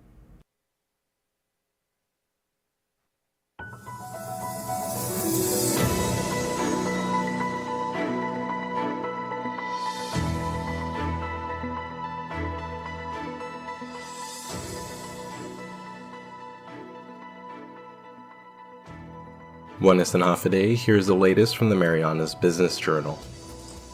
The Guam Preservation Trust, a non-profit public corporation centered around protecting and preserving the island's historic sites, culture, and perspectives, has received a clean opinion from independent auditors regarding its fiscal year 2023 financial statements. The Office of Public Accountability issued a release yesterday evening stating that the trust closed FY 2023 with a net position of $16.7 million, which is a $1 million increase from the year prior. Several other highlights include a $184,000 decrease in expenditures and a 100% allocation of building permit fees from its previous share of 50% as a result of Public Law 36107. In more news, lead researchers from the National Institutes of Health-funded Aim Ahead program will be coming to Guam on January 27th and 28th to talk to academic organizations to discuss the development of AI for improving healthcare among nationally underrepresented communities. According to a release by the University of Guam, the Aim Ahead program is addressing healthcare disparities by increasing diversity of researchers in developing AI and machine learning models. Aim Ahead will be launching a series of programs this year that Guamanians can take part in. The researchers will hold a stakeholder workshop on the 27th from 1 p.m. to 5 p.m. and on the 28th from 9 a.m. to 1 p.m. at the UOG School of Business and Public Administration building. Krzyna Badowski, a mathematics professor at UOG who will also be facilitating the event, said that large amounts of data is collected on the island but often underutilized. The workshops hope to teach Guam stakeholders in the healthcare industry how to collect and analyze health data and work to obtain grants in those areas. Reporting for the Marianas Business Journal, The Wave 105, and Power 98, I'm Skylar Obispo.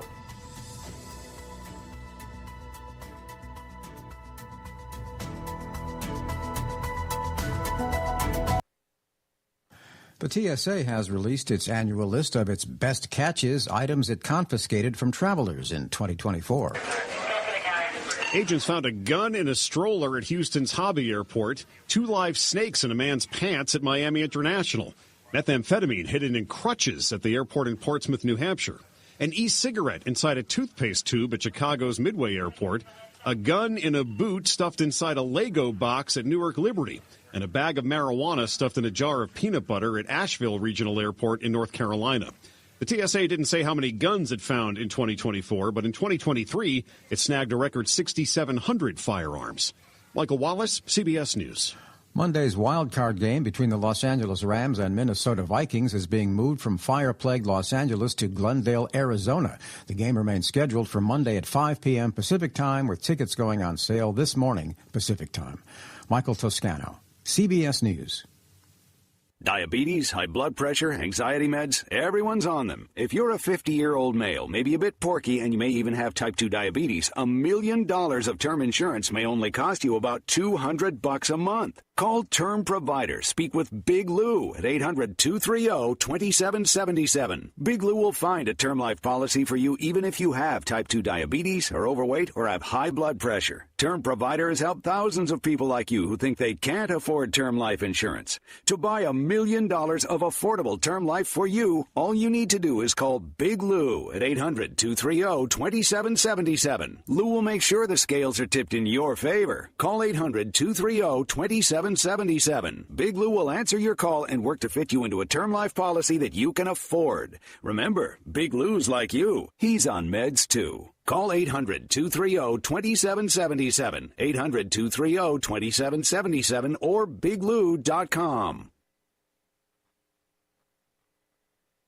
Honey, it's our favorite time of year, and I got you something to celebrate. A McRib! It's just what I wanted. Happy McRib season, sweetie. I love you. I love you too. Actually, I was talking to my McRib. Oh, okay, well, I'll leave you two alone. Celebrate McRib season with McDonald's. Enjoy the deliciously saucy McRib, only for a limited time and only at McDonald's. At participating McDonald's. Pat's Tinting and Detailing offers premier services from complete interior cleaning and VIP detailing. And to keep you cool, Pat's also offers factory, ceramic, blacked out, and base-approved auto tinting. For more information, call 647-SLAM. There are so many reasons to say yes to priority banking from First Hawaiian Bank. There's the ATM rebates, the exclusive access, the discounts, the fee waivers. Honestly, I'd keep going, but I think I'm running out of time. To hear more, talk to a banker or go to fhb.com/priority. It feels good to go priority. Terms and conditions apply. First Hawaiian Bank. It all starts with yes. Your future starts at GCC. Are you ready to level up your education? Don't miss out. Guam Community College is in open registration for the spring 2025 semester. Classes start January 8th, but hurry, registration ends Friday, January 10th. They've even extended office hours for your convenience. So drop by between 8 a.m. and 6 p.m. until January 10th. Financial aid? Yep, they've got that too. Just stop by or give them a call. Visit guamcc.edu/apply or call 671-735-5531 to get started. Don't wait. Your future starts at GCC. Now's that time for your real deal traffic report here on the bright side. Slow traffic on Route 4 and 10 at Chalampago at the intersection that also leads to Zonia. heavy traffic on Route 8 in Barragata due to a accident.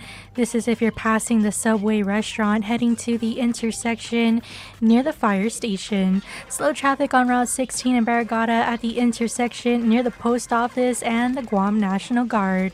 Slow traffic on Route 16 in Barragata Heights at the intersection in front of the Guam Rev and Tax. Slow traffic on Route 3 in Dededo if you're passing the GRMC Hospital heading to the intersection on Route 1. Slow traffic on Route 1 to Manning North and southbound at the intersection that leads to Route 14 or near the ITC building. Slow traffic on Route 1 to Manning northbound if you're heading to the intersection near the John F. Kennedy High School. Slow traffic on Route 1 northbound if you're coming from the intersection and that leads to Route 14 in Upper Tumon, heading to the intersection and that leads to Route 16 or near the Dededo Wendy's restaurant. And now for your traffic advisory for the week. Partial road closure needed to support system improvements. Guam Power Authority advises the public of a partial road closure in Dededo scheduled on Saturday, January 11th, 2025 from 7 a.m. to 7 p.m. Crews will be performing system improvements along Route 1 Marine Corps Drive from the Harmon substation towards LMS. As work is being conducted, crews will need to close off the outer southbound lane and along this route, motorists should expect traffic delays as work is being performed in this area. Road closures are necessary in order to ensure the safety of the line crew and other personnel. And that is your Real Deal Traffic Report here on the Brightside. The views and opinions expressed in this show are that of the show host, guests, and callers. They do not necessarily reflect the views and opinions of the staff and management of Wave 105 FM, Glimpses Media, or any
then this is how you can counter it. Otherwise, the other one is to get rid of this, and they tried to. Go back to the public hearing. They tried to take these things out. Senator Will Parkinson was advocating hard to do that. But that bill didn't pass.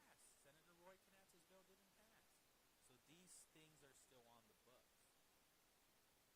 Individual solicitors may not place on roadways or sidewalks any belongings or other items such that they would interfere with vehicular or pedestrian traffic. Individual solicitors place warning, this is the one, warning signs within 100 feet of oncoming traffic, warning drivers of the person's activity. Do we see any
Marine Corps Drive from the Carmen substation towards LMS as work is being conducted. Crews will need to close off the outer southbound lane along this route.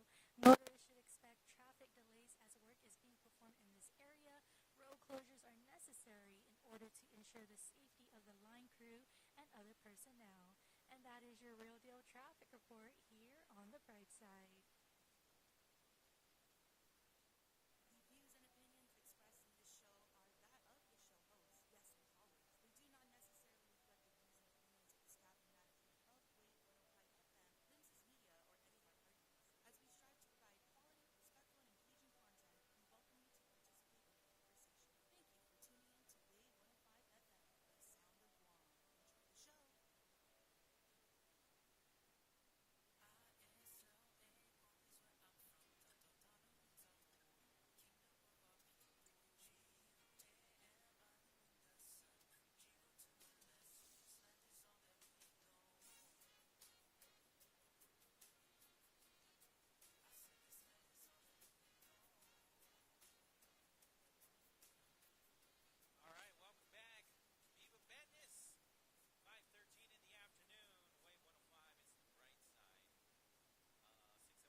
sure that because then if you decide to go to say because in today's Betnes, right? Yes, Friday. So, yes. But if you work tomorrow at 8:00 and you decide to go out with coworkers, family, or whatever tonight and go party until 2:00 in the morning ish, and go out and eat at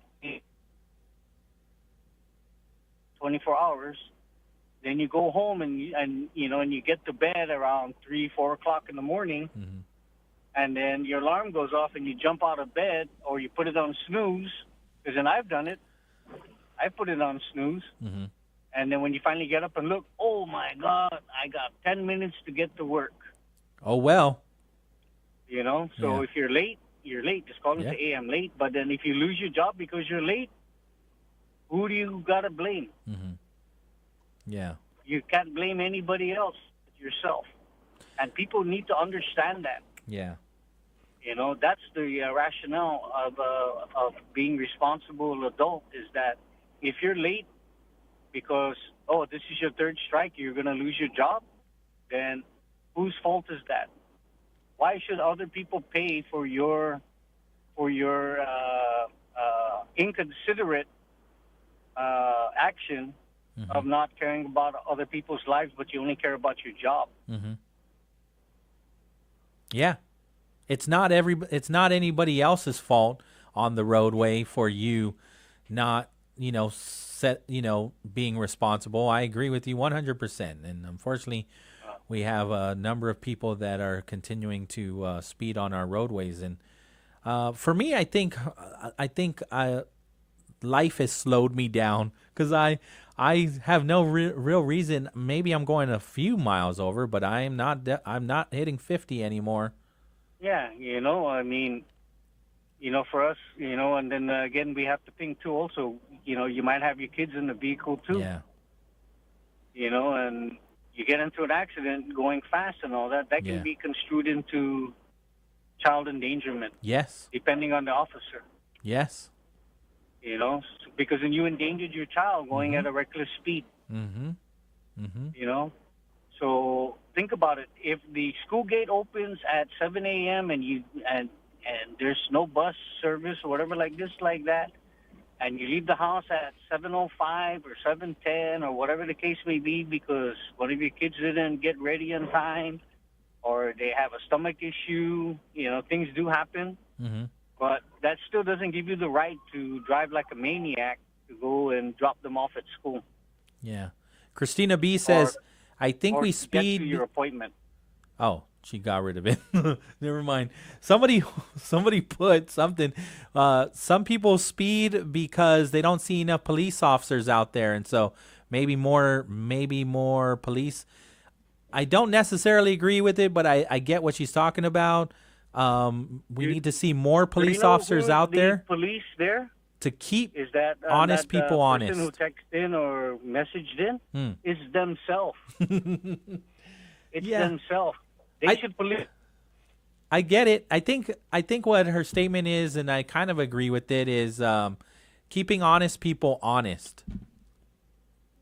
Well, if you can't keep yourself honest and stuff and all that, then you have no business being on the road then. Because then you're just putting other people's lives in danger. Yeah. So, if you're late you're trying to get, also the military, I understand the military. They come from a place that they were stationed in the States. Right. Where the speed limit is between 60 to 70, 80 miles an hour in some areas, in some states. Yep. And they're used to driving that fast. Yep. But the distance that they're going to get there is 80 to 100 plus miles. So they're traveling an hour. Yeah. Right? Anywhere here on this island, you can go around this whole island, and I'm pretty sure that you've done it. Yeah.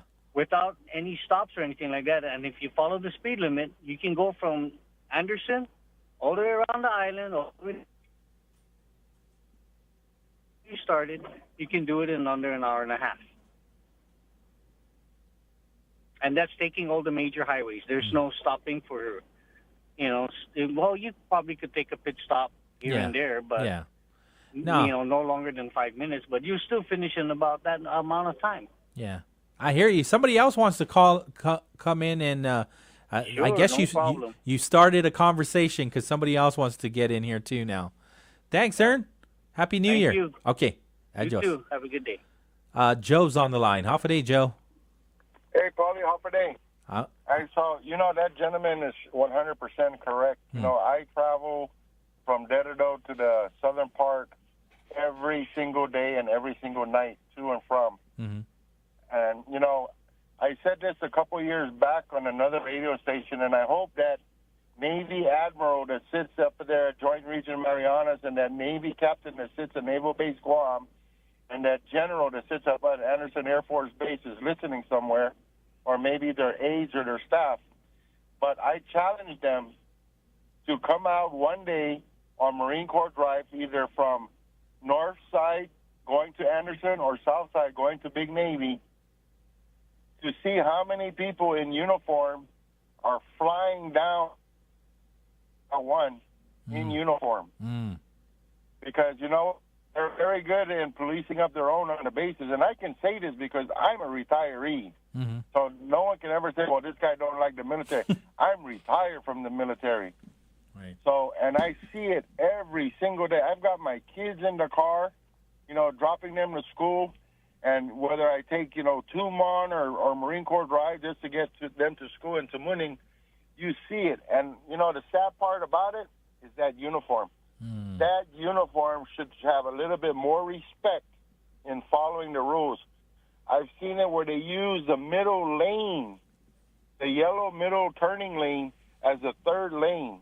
And, yeah, of course, because they're late, of course. They're late. You'll know any military person is late speeding because they're supposed to be in at work at 7:30, and it's already 7:25 in the middle lane. But by the time they get to the gate, it doesn't matter how much they speed. They're still going to be late because to get to that gate, there's traffic going to that gate. Yeah.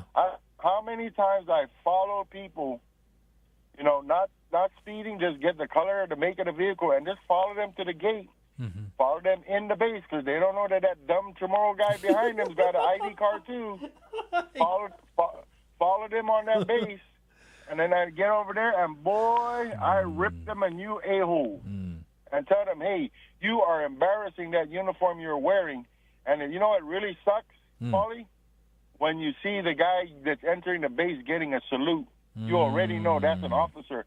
And I love ripping them a new A. So, and I tell them, I said, you know what, show respect to this island and its people, but most of all, show respect to that uniform you're wearing. So if any of these field-grade officers or flag-grade officers looking out there and you want the community to be a part of our community, I challenge you to get out of that gate in the mornings at 07 and watch these people in uniform speeding up and down Guam roads. But that's my 2 cents. That guy's right. There's no reason. You're late. You're done for. It doesn't matter. You're not going to make up the time in Guam. You're going to hit a red light somewhere. Christina says the caller is right. Stateside license plates give them away. Oh, obviously. Obviously. Yeah. But, what the biggest giveaway is when you see them wearing that uniform. Yeah. All right. Thanks a lot, Hey, Pauly. Have a thanks. good weekend. I appreciate it, Joe.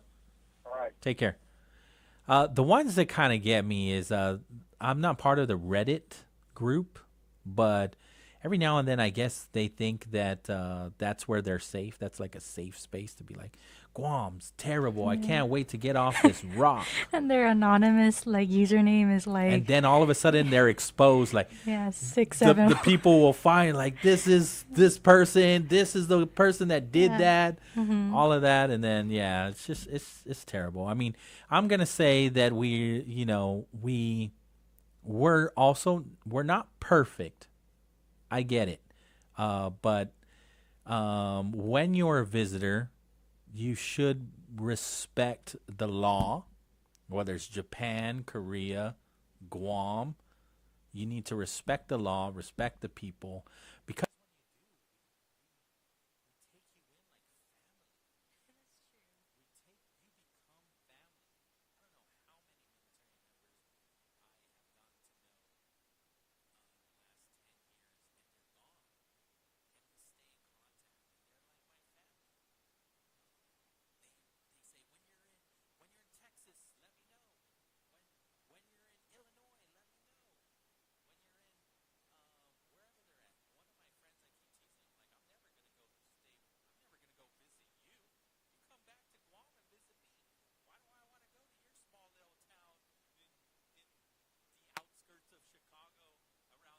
time when it's freezing.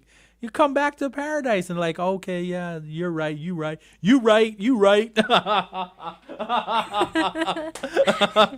But that's, you do that, you're set. You're set up forever, because I don't know how many times I've even defended my friends that are in the military, still in the military, from another local.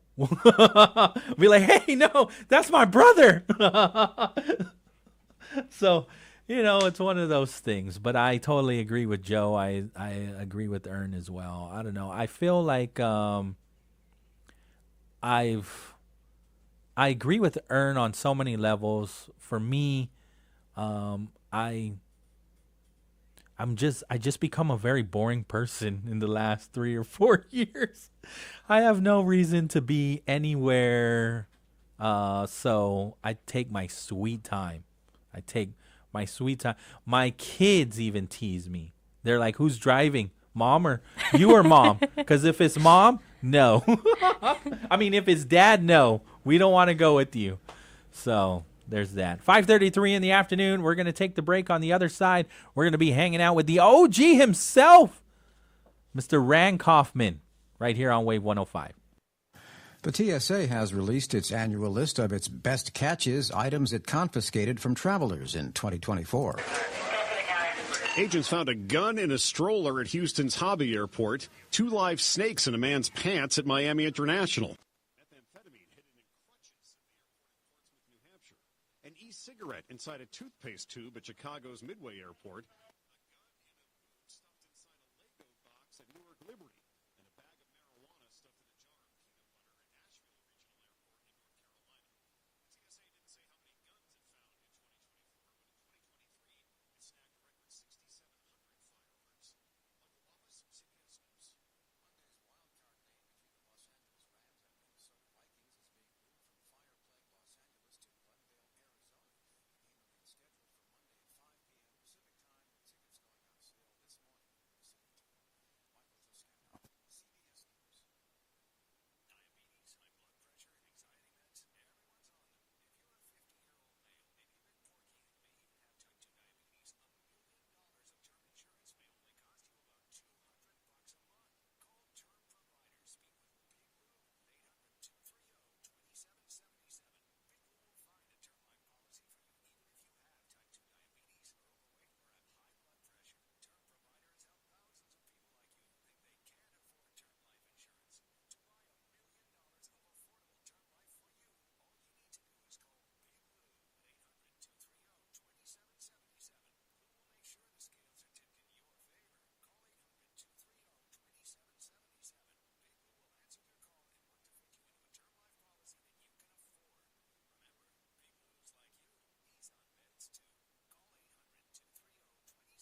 10 days in.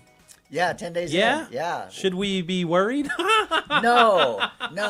You know, there's an interesting thing in higher consciousness, especially when we're working in the third dimensional duality of things. We talk about bliss, pain, love, hate, pro-choice, pro-life, liberals, conservatives, Republicans, Democrats, and this duality that we have here.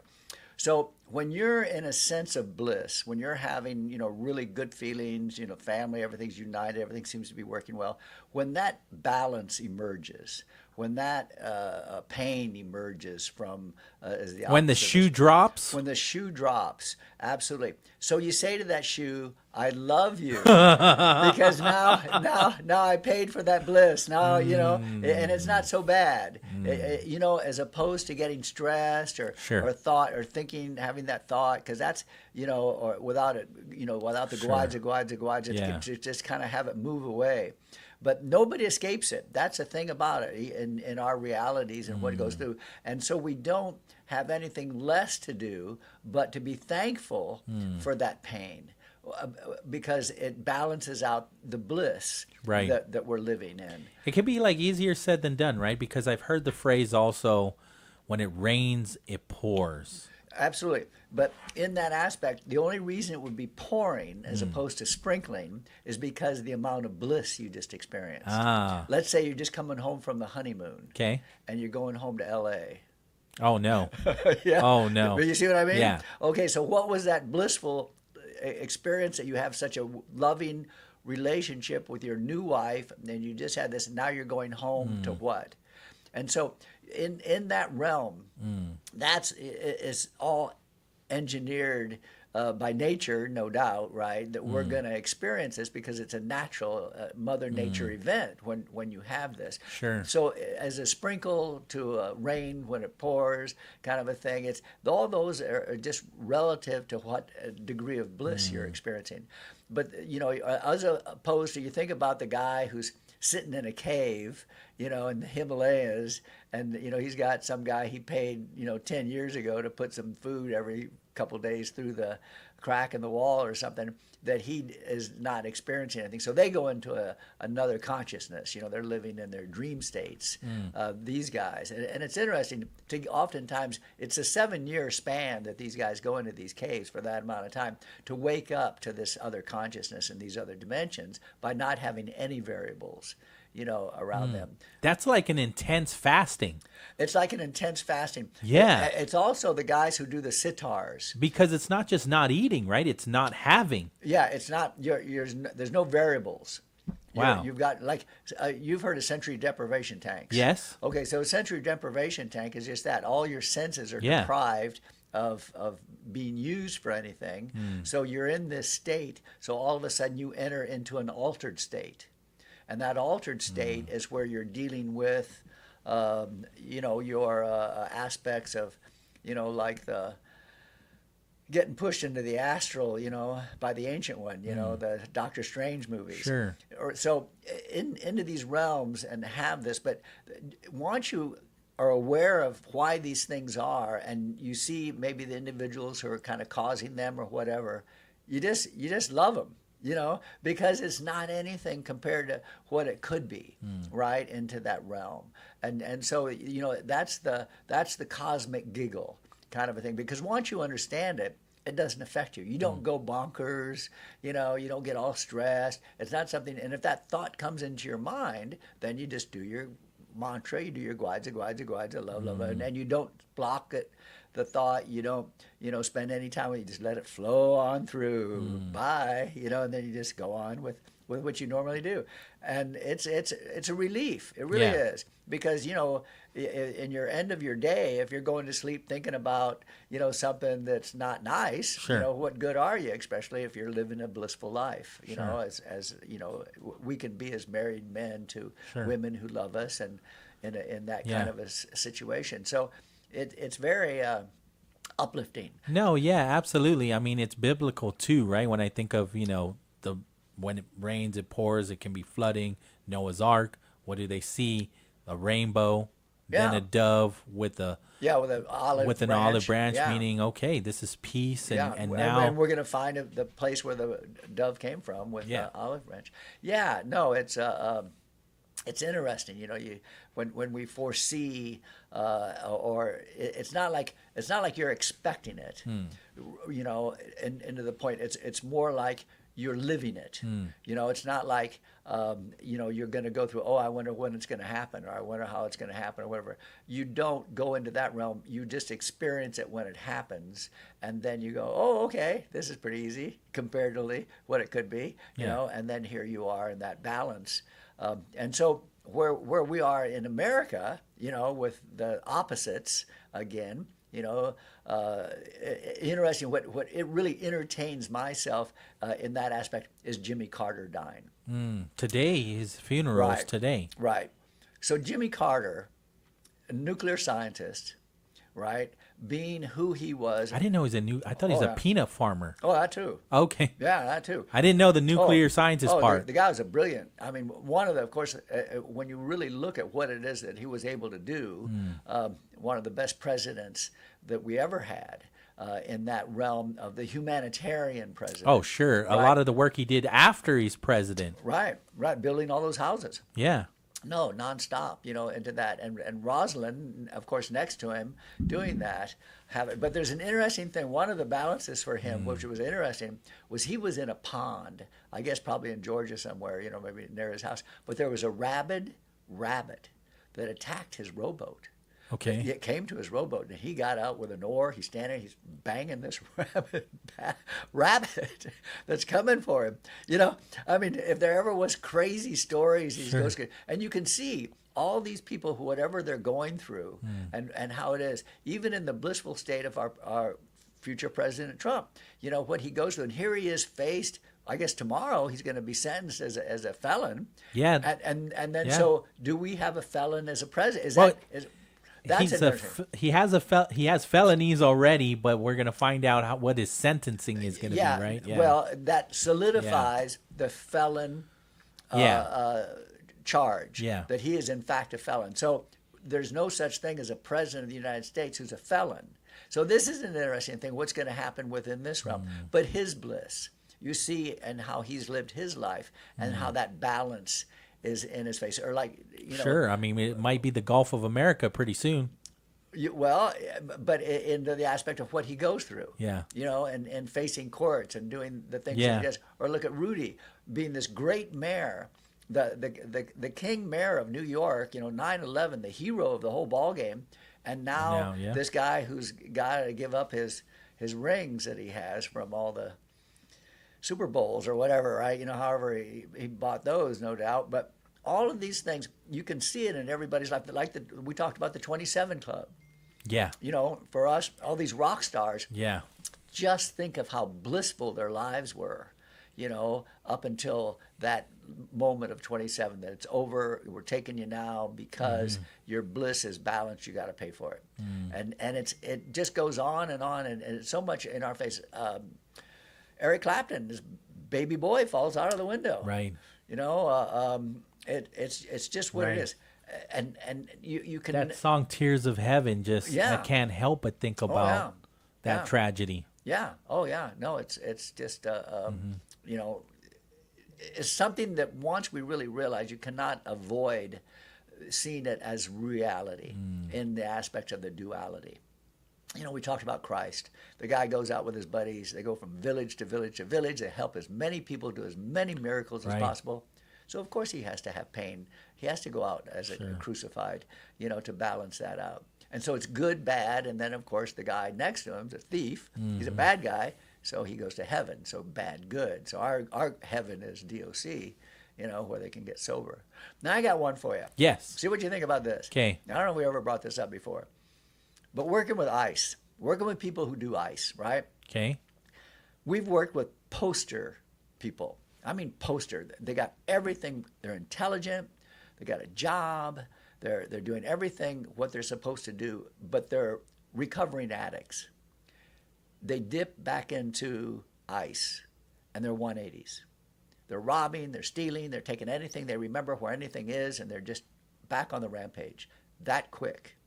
So in the thought that if you were at DOC and you're sober and you say, yes, I want to be a good husband.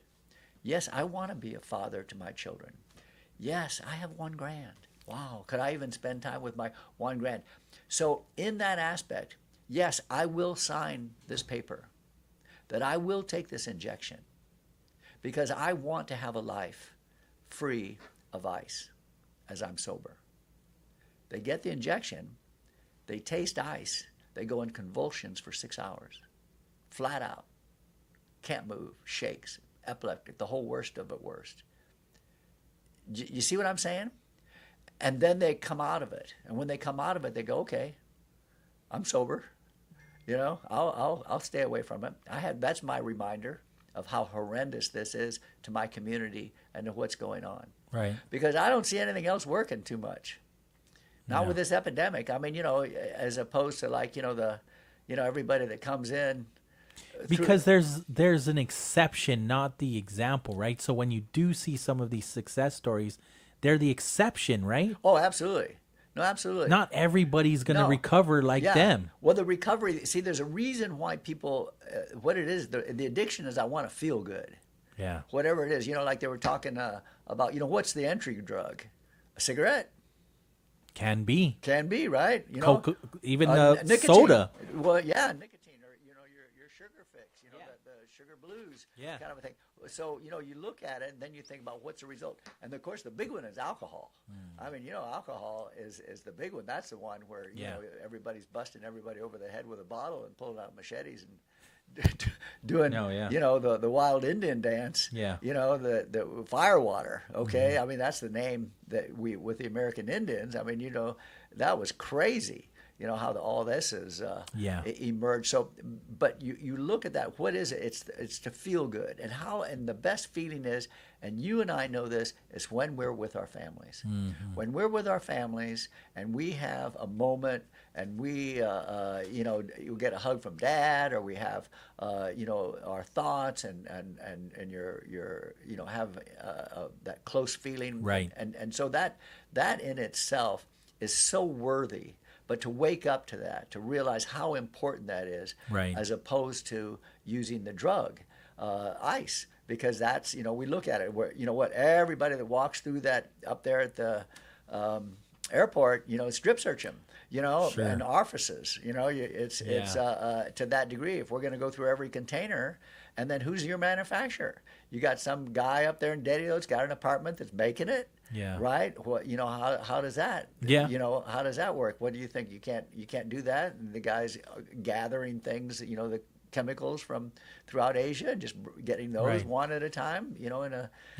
So to stop it individually, that this is the only thing I've come up with so far in my mind that would really work.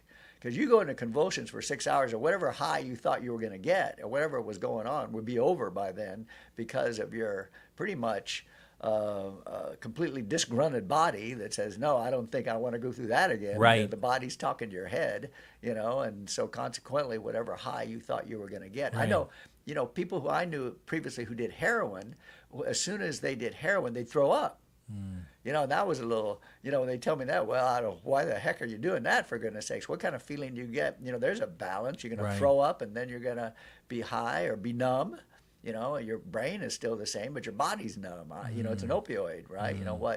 What that's all about to get it. But in the sense of drugs, you think religion is a big one. Yes. Of course, okay, I've accepted Jesus in my life, it's taking over into that aspect, which seems to be very powerful and works. Well, yeah, it works because the jails accept it, right? They're like, yes, come in, because we've seen that it helps. The military's done it too, where they've even put chaplains in, as leaders, right? On the field. Yes. Yeah, the chaplains on the because field for last rites. Yes. Because they know an institution like that right. understands the importance of faith for an individual that is in a high stress level job. Right. And so... Yeah.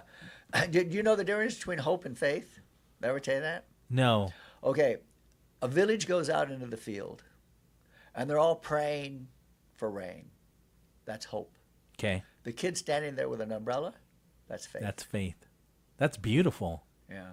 That's beautiful. That's the difference between Yeah. the two. Yeah. So walk around with an umbrella, folks. Yeah. You know, have that faith. You know, we can hope for things. Right. But if you have the faith of it, then you're projecting that is actually happening. Yeah. You know, and you got your umbrella. You know, so in within the homes, I mean, I see so many homes that aren't full because either the wife's not there, the father's not there, you know, the mother's not there, the husband's not there because of this drug. You know, and we can see that there's got to be some way, some medical way. Sure. You know, I hear sometimes there's like a car's, I don't know, there's something about you get into a car, and if the car senses alcohol, it won't start. Really? I've heard that. Maybe those Tesla Maybe trucks. I don't know. They just blow up. yeah, they don't do that. Maybe that's what we'll take care of that drug problem. We'll just blow up. You know, just send you to the moon. Yeah, or Mars. I guess is Mars. I was doing Mars today. You know, it was interesting because I was doing Mars today with my kids at pre-K game. Okay. And Musk, they asked him one time, well, how would you ever get water in Mars? And so you just nuke the polar cap.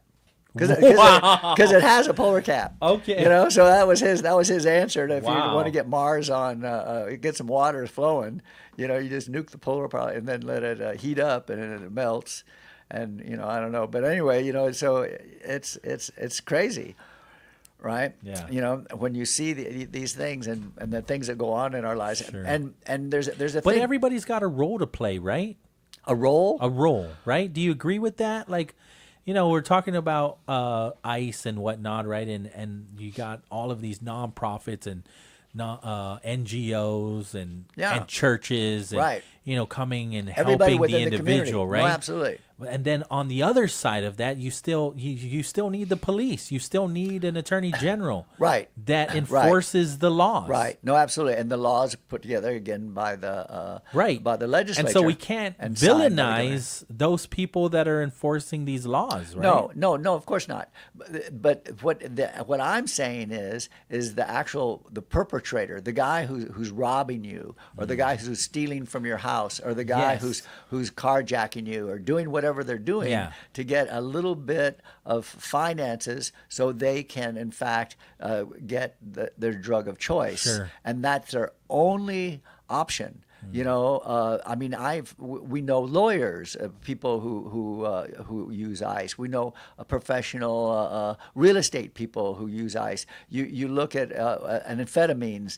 When the fighter pilots are flying back a long time, they have access to amphetamines to stay awake for 12-hour flights. And these are all things that we know. Businessmen, people who are up against a wall. Yeah. I mean, I remember when I was in the University of Missouri, not Dramamine, but it was a kind of a thing that kind of kept you awake. Dramamine? Was it Dramamine? No, Dramamine's for motion sickness, right? Yeah. But there's one. It was like something you could get over the counter, and it wasn't like a food thing. It was like kind of a thing to keep you awake. Okay. But it wasn't enough to where you get addicted to it or Sure. anything like that. So if you're doing your finals, you know, you want to stay up until 2 or 3 to study for your finals, and then you take your final, and then after your final you try to go take a nap, and when you try to take your nap, your whole brain is just spinning with all the stuff that you were studying for that final. Detramine or something like that. Anyway, that's to that excess. But I can see, you know, how I remember at the University of Missouri, the crystal meth, guys would shoot it up, and they'd shoot it up, and their veins would collapse in a certain amount of time from doing this. And then because they're in the Missouri Farm Belt, right, they go paint a barn, and painting the barn, they'd get their veins built back up. Crazy stuff. Wow. Crazy stuff. But that was the life they were living, that they enjoyed that sense and that space. And you think about it, if like fentanyl, okay, so we're talking about fentanyl, heroin. Fentanyl is so much more powerful than heroin. So if you take something like that and you get such a good feeling from it, you don't come back because you're in that space of that good feeling. And your body's dead. Right. So you see it, same thing with heroin overdoses, where those people, they nod out and where they are in their heads, is so much more than what they experience in this physical realm in pleasure that they go out with it, which is crazy into that aspect, because you and I know that all of us are here for a purpose.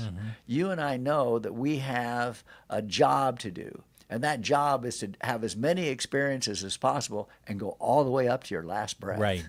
You know, you don't cut it short. No Right. assisted suicide. If you're in a lot of pain, well, just think back to that first date when you kissed that girl at the drive-in restaurant. And she kissed you right back. You Right. know?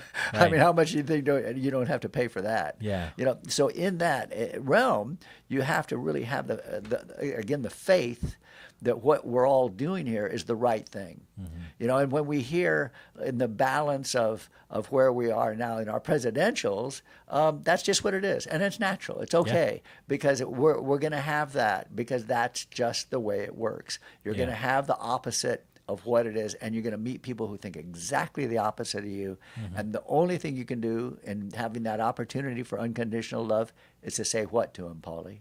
I love you. Absolutely. Absolutely. For that, because you realize what it is. But according to Einstein, you don't get upset about it because you're free of the fear and pain.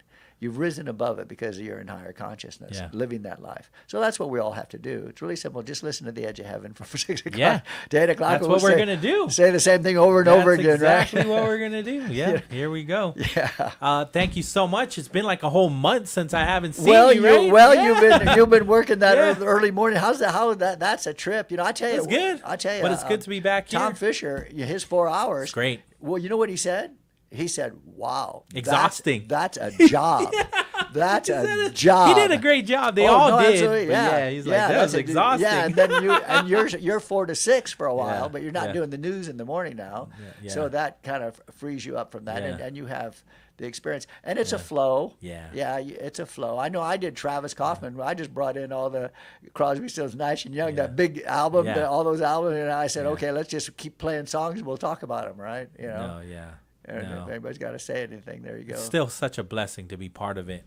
No, because you're a resource to everybody on Guam who are listening at this time, because this is the only talk show going on right now. You know, everything else is syndicated. Something's going on. They're talking about, but what you're doing is the local talk show, and of course, it's very powerful. Thank you. Very blessed, and we're going to continue it on. Continue doing this until about 8 p.m., right? Edge of Heaven in just a few minutes with the OG Rand Kaufman. And then don't forget, tomorrow from 12 to 4, it is Nene. Reggae City. Yeah. I love her show. Nene is going to be on from 12 to 4, and then we'll do it all over again on Mondays, beginning with Mornings with Patty from 6 to 10, rolling with Dice. And then we've got the Maximum Millennium Music that's going to take us to another Brightside.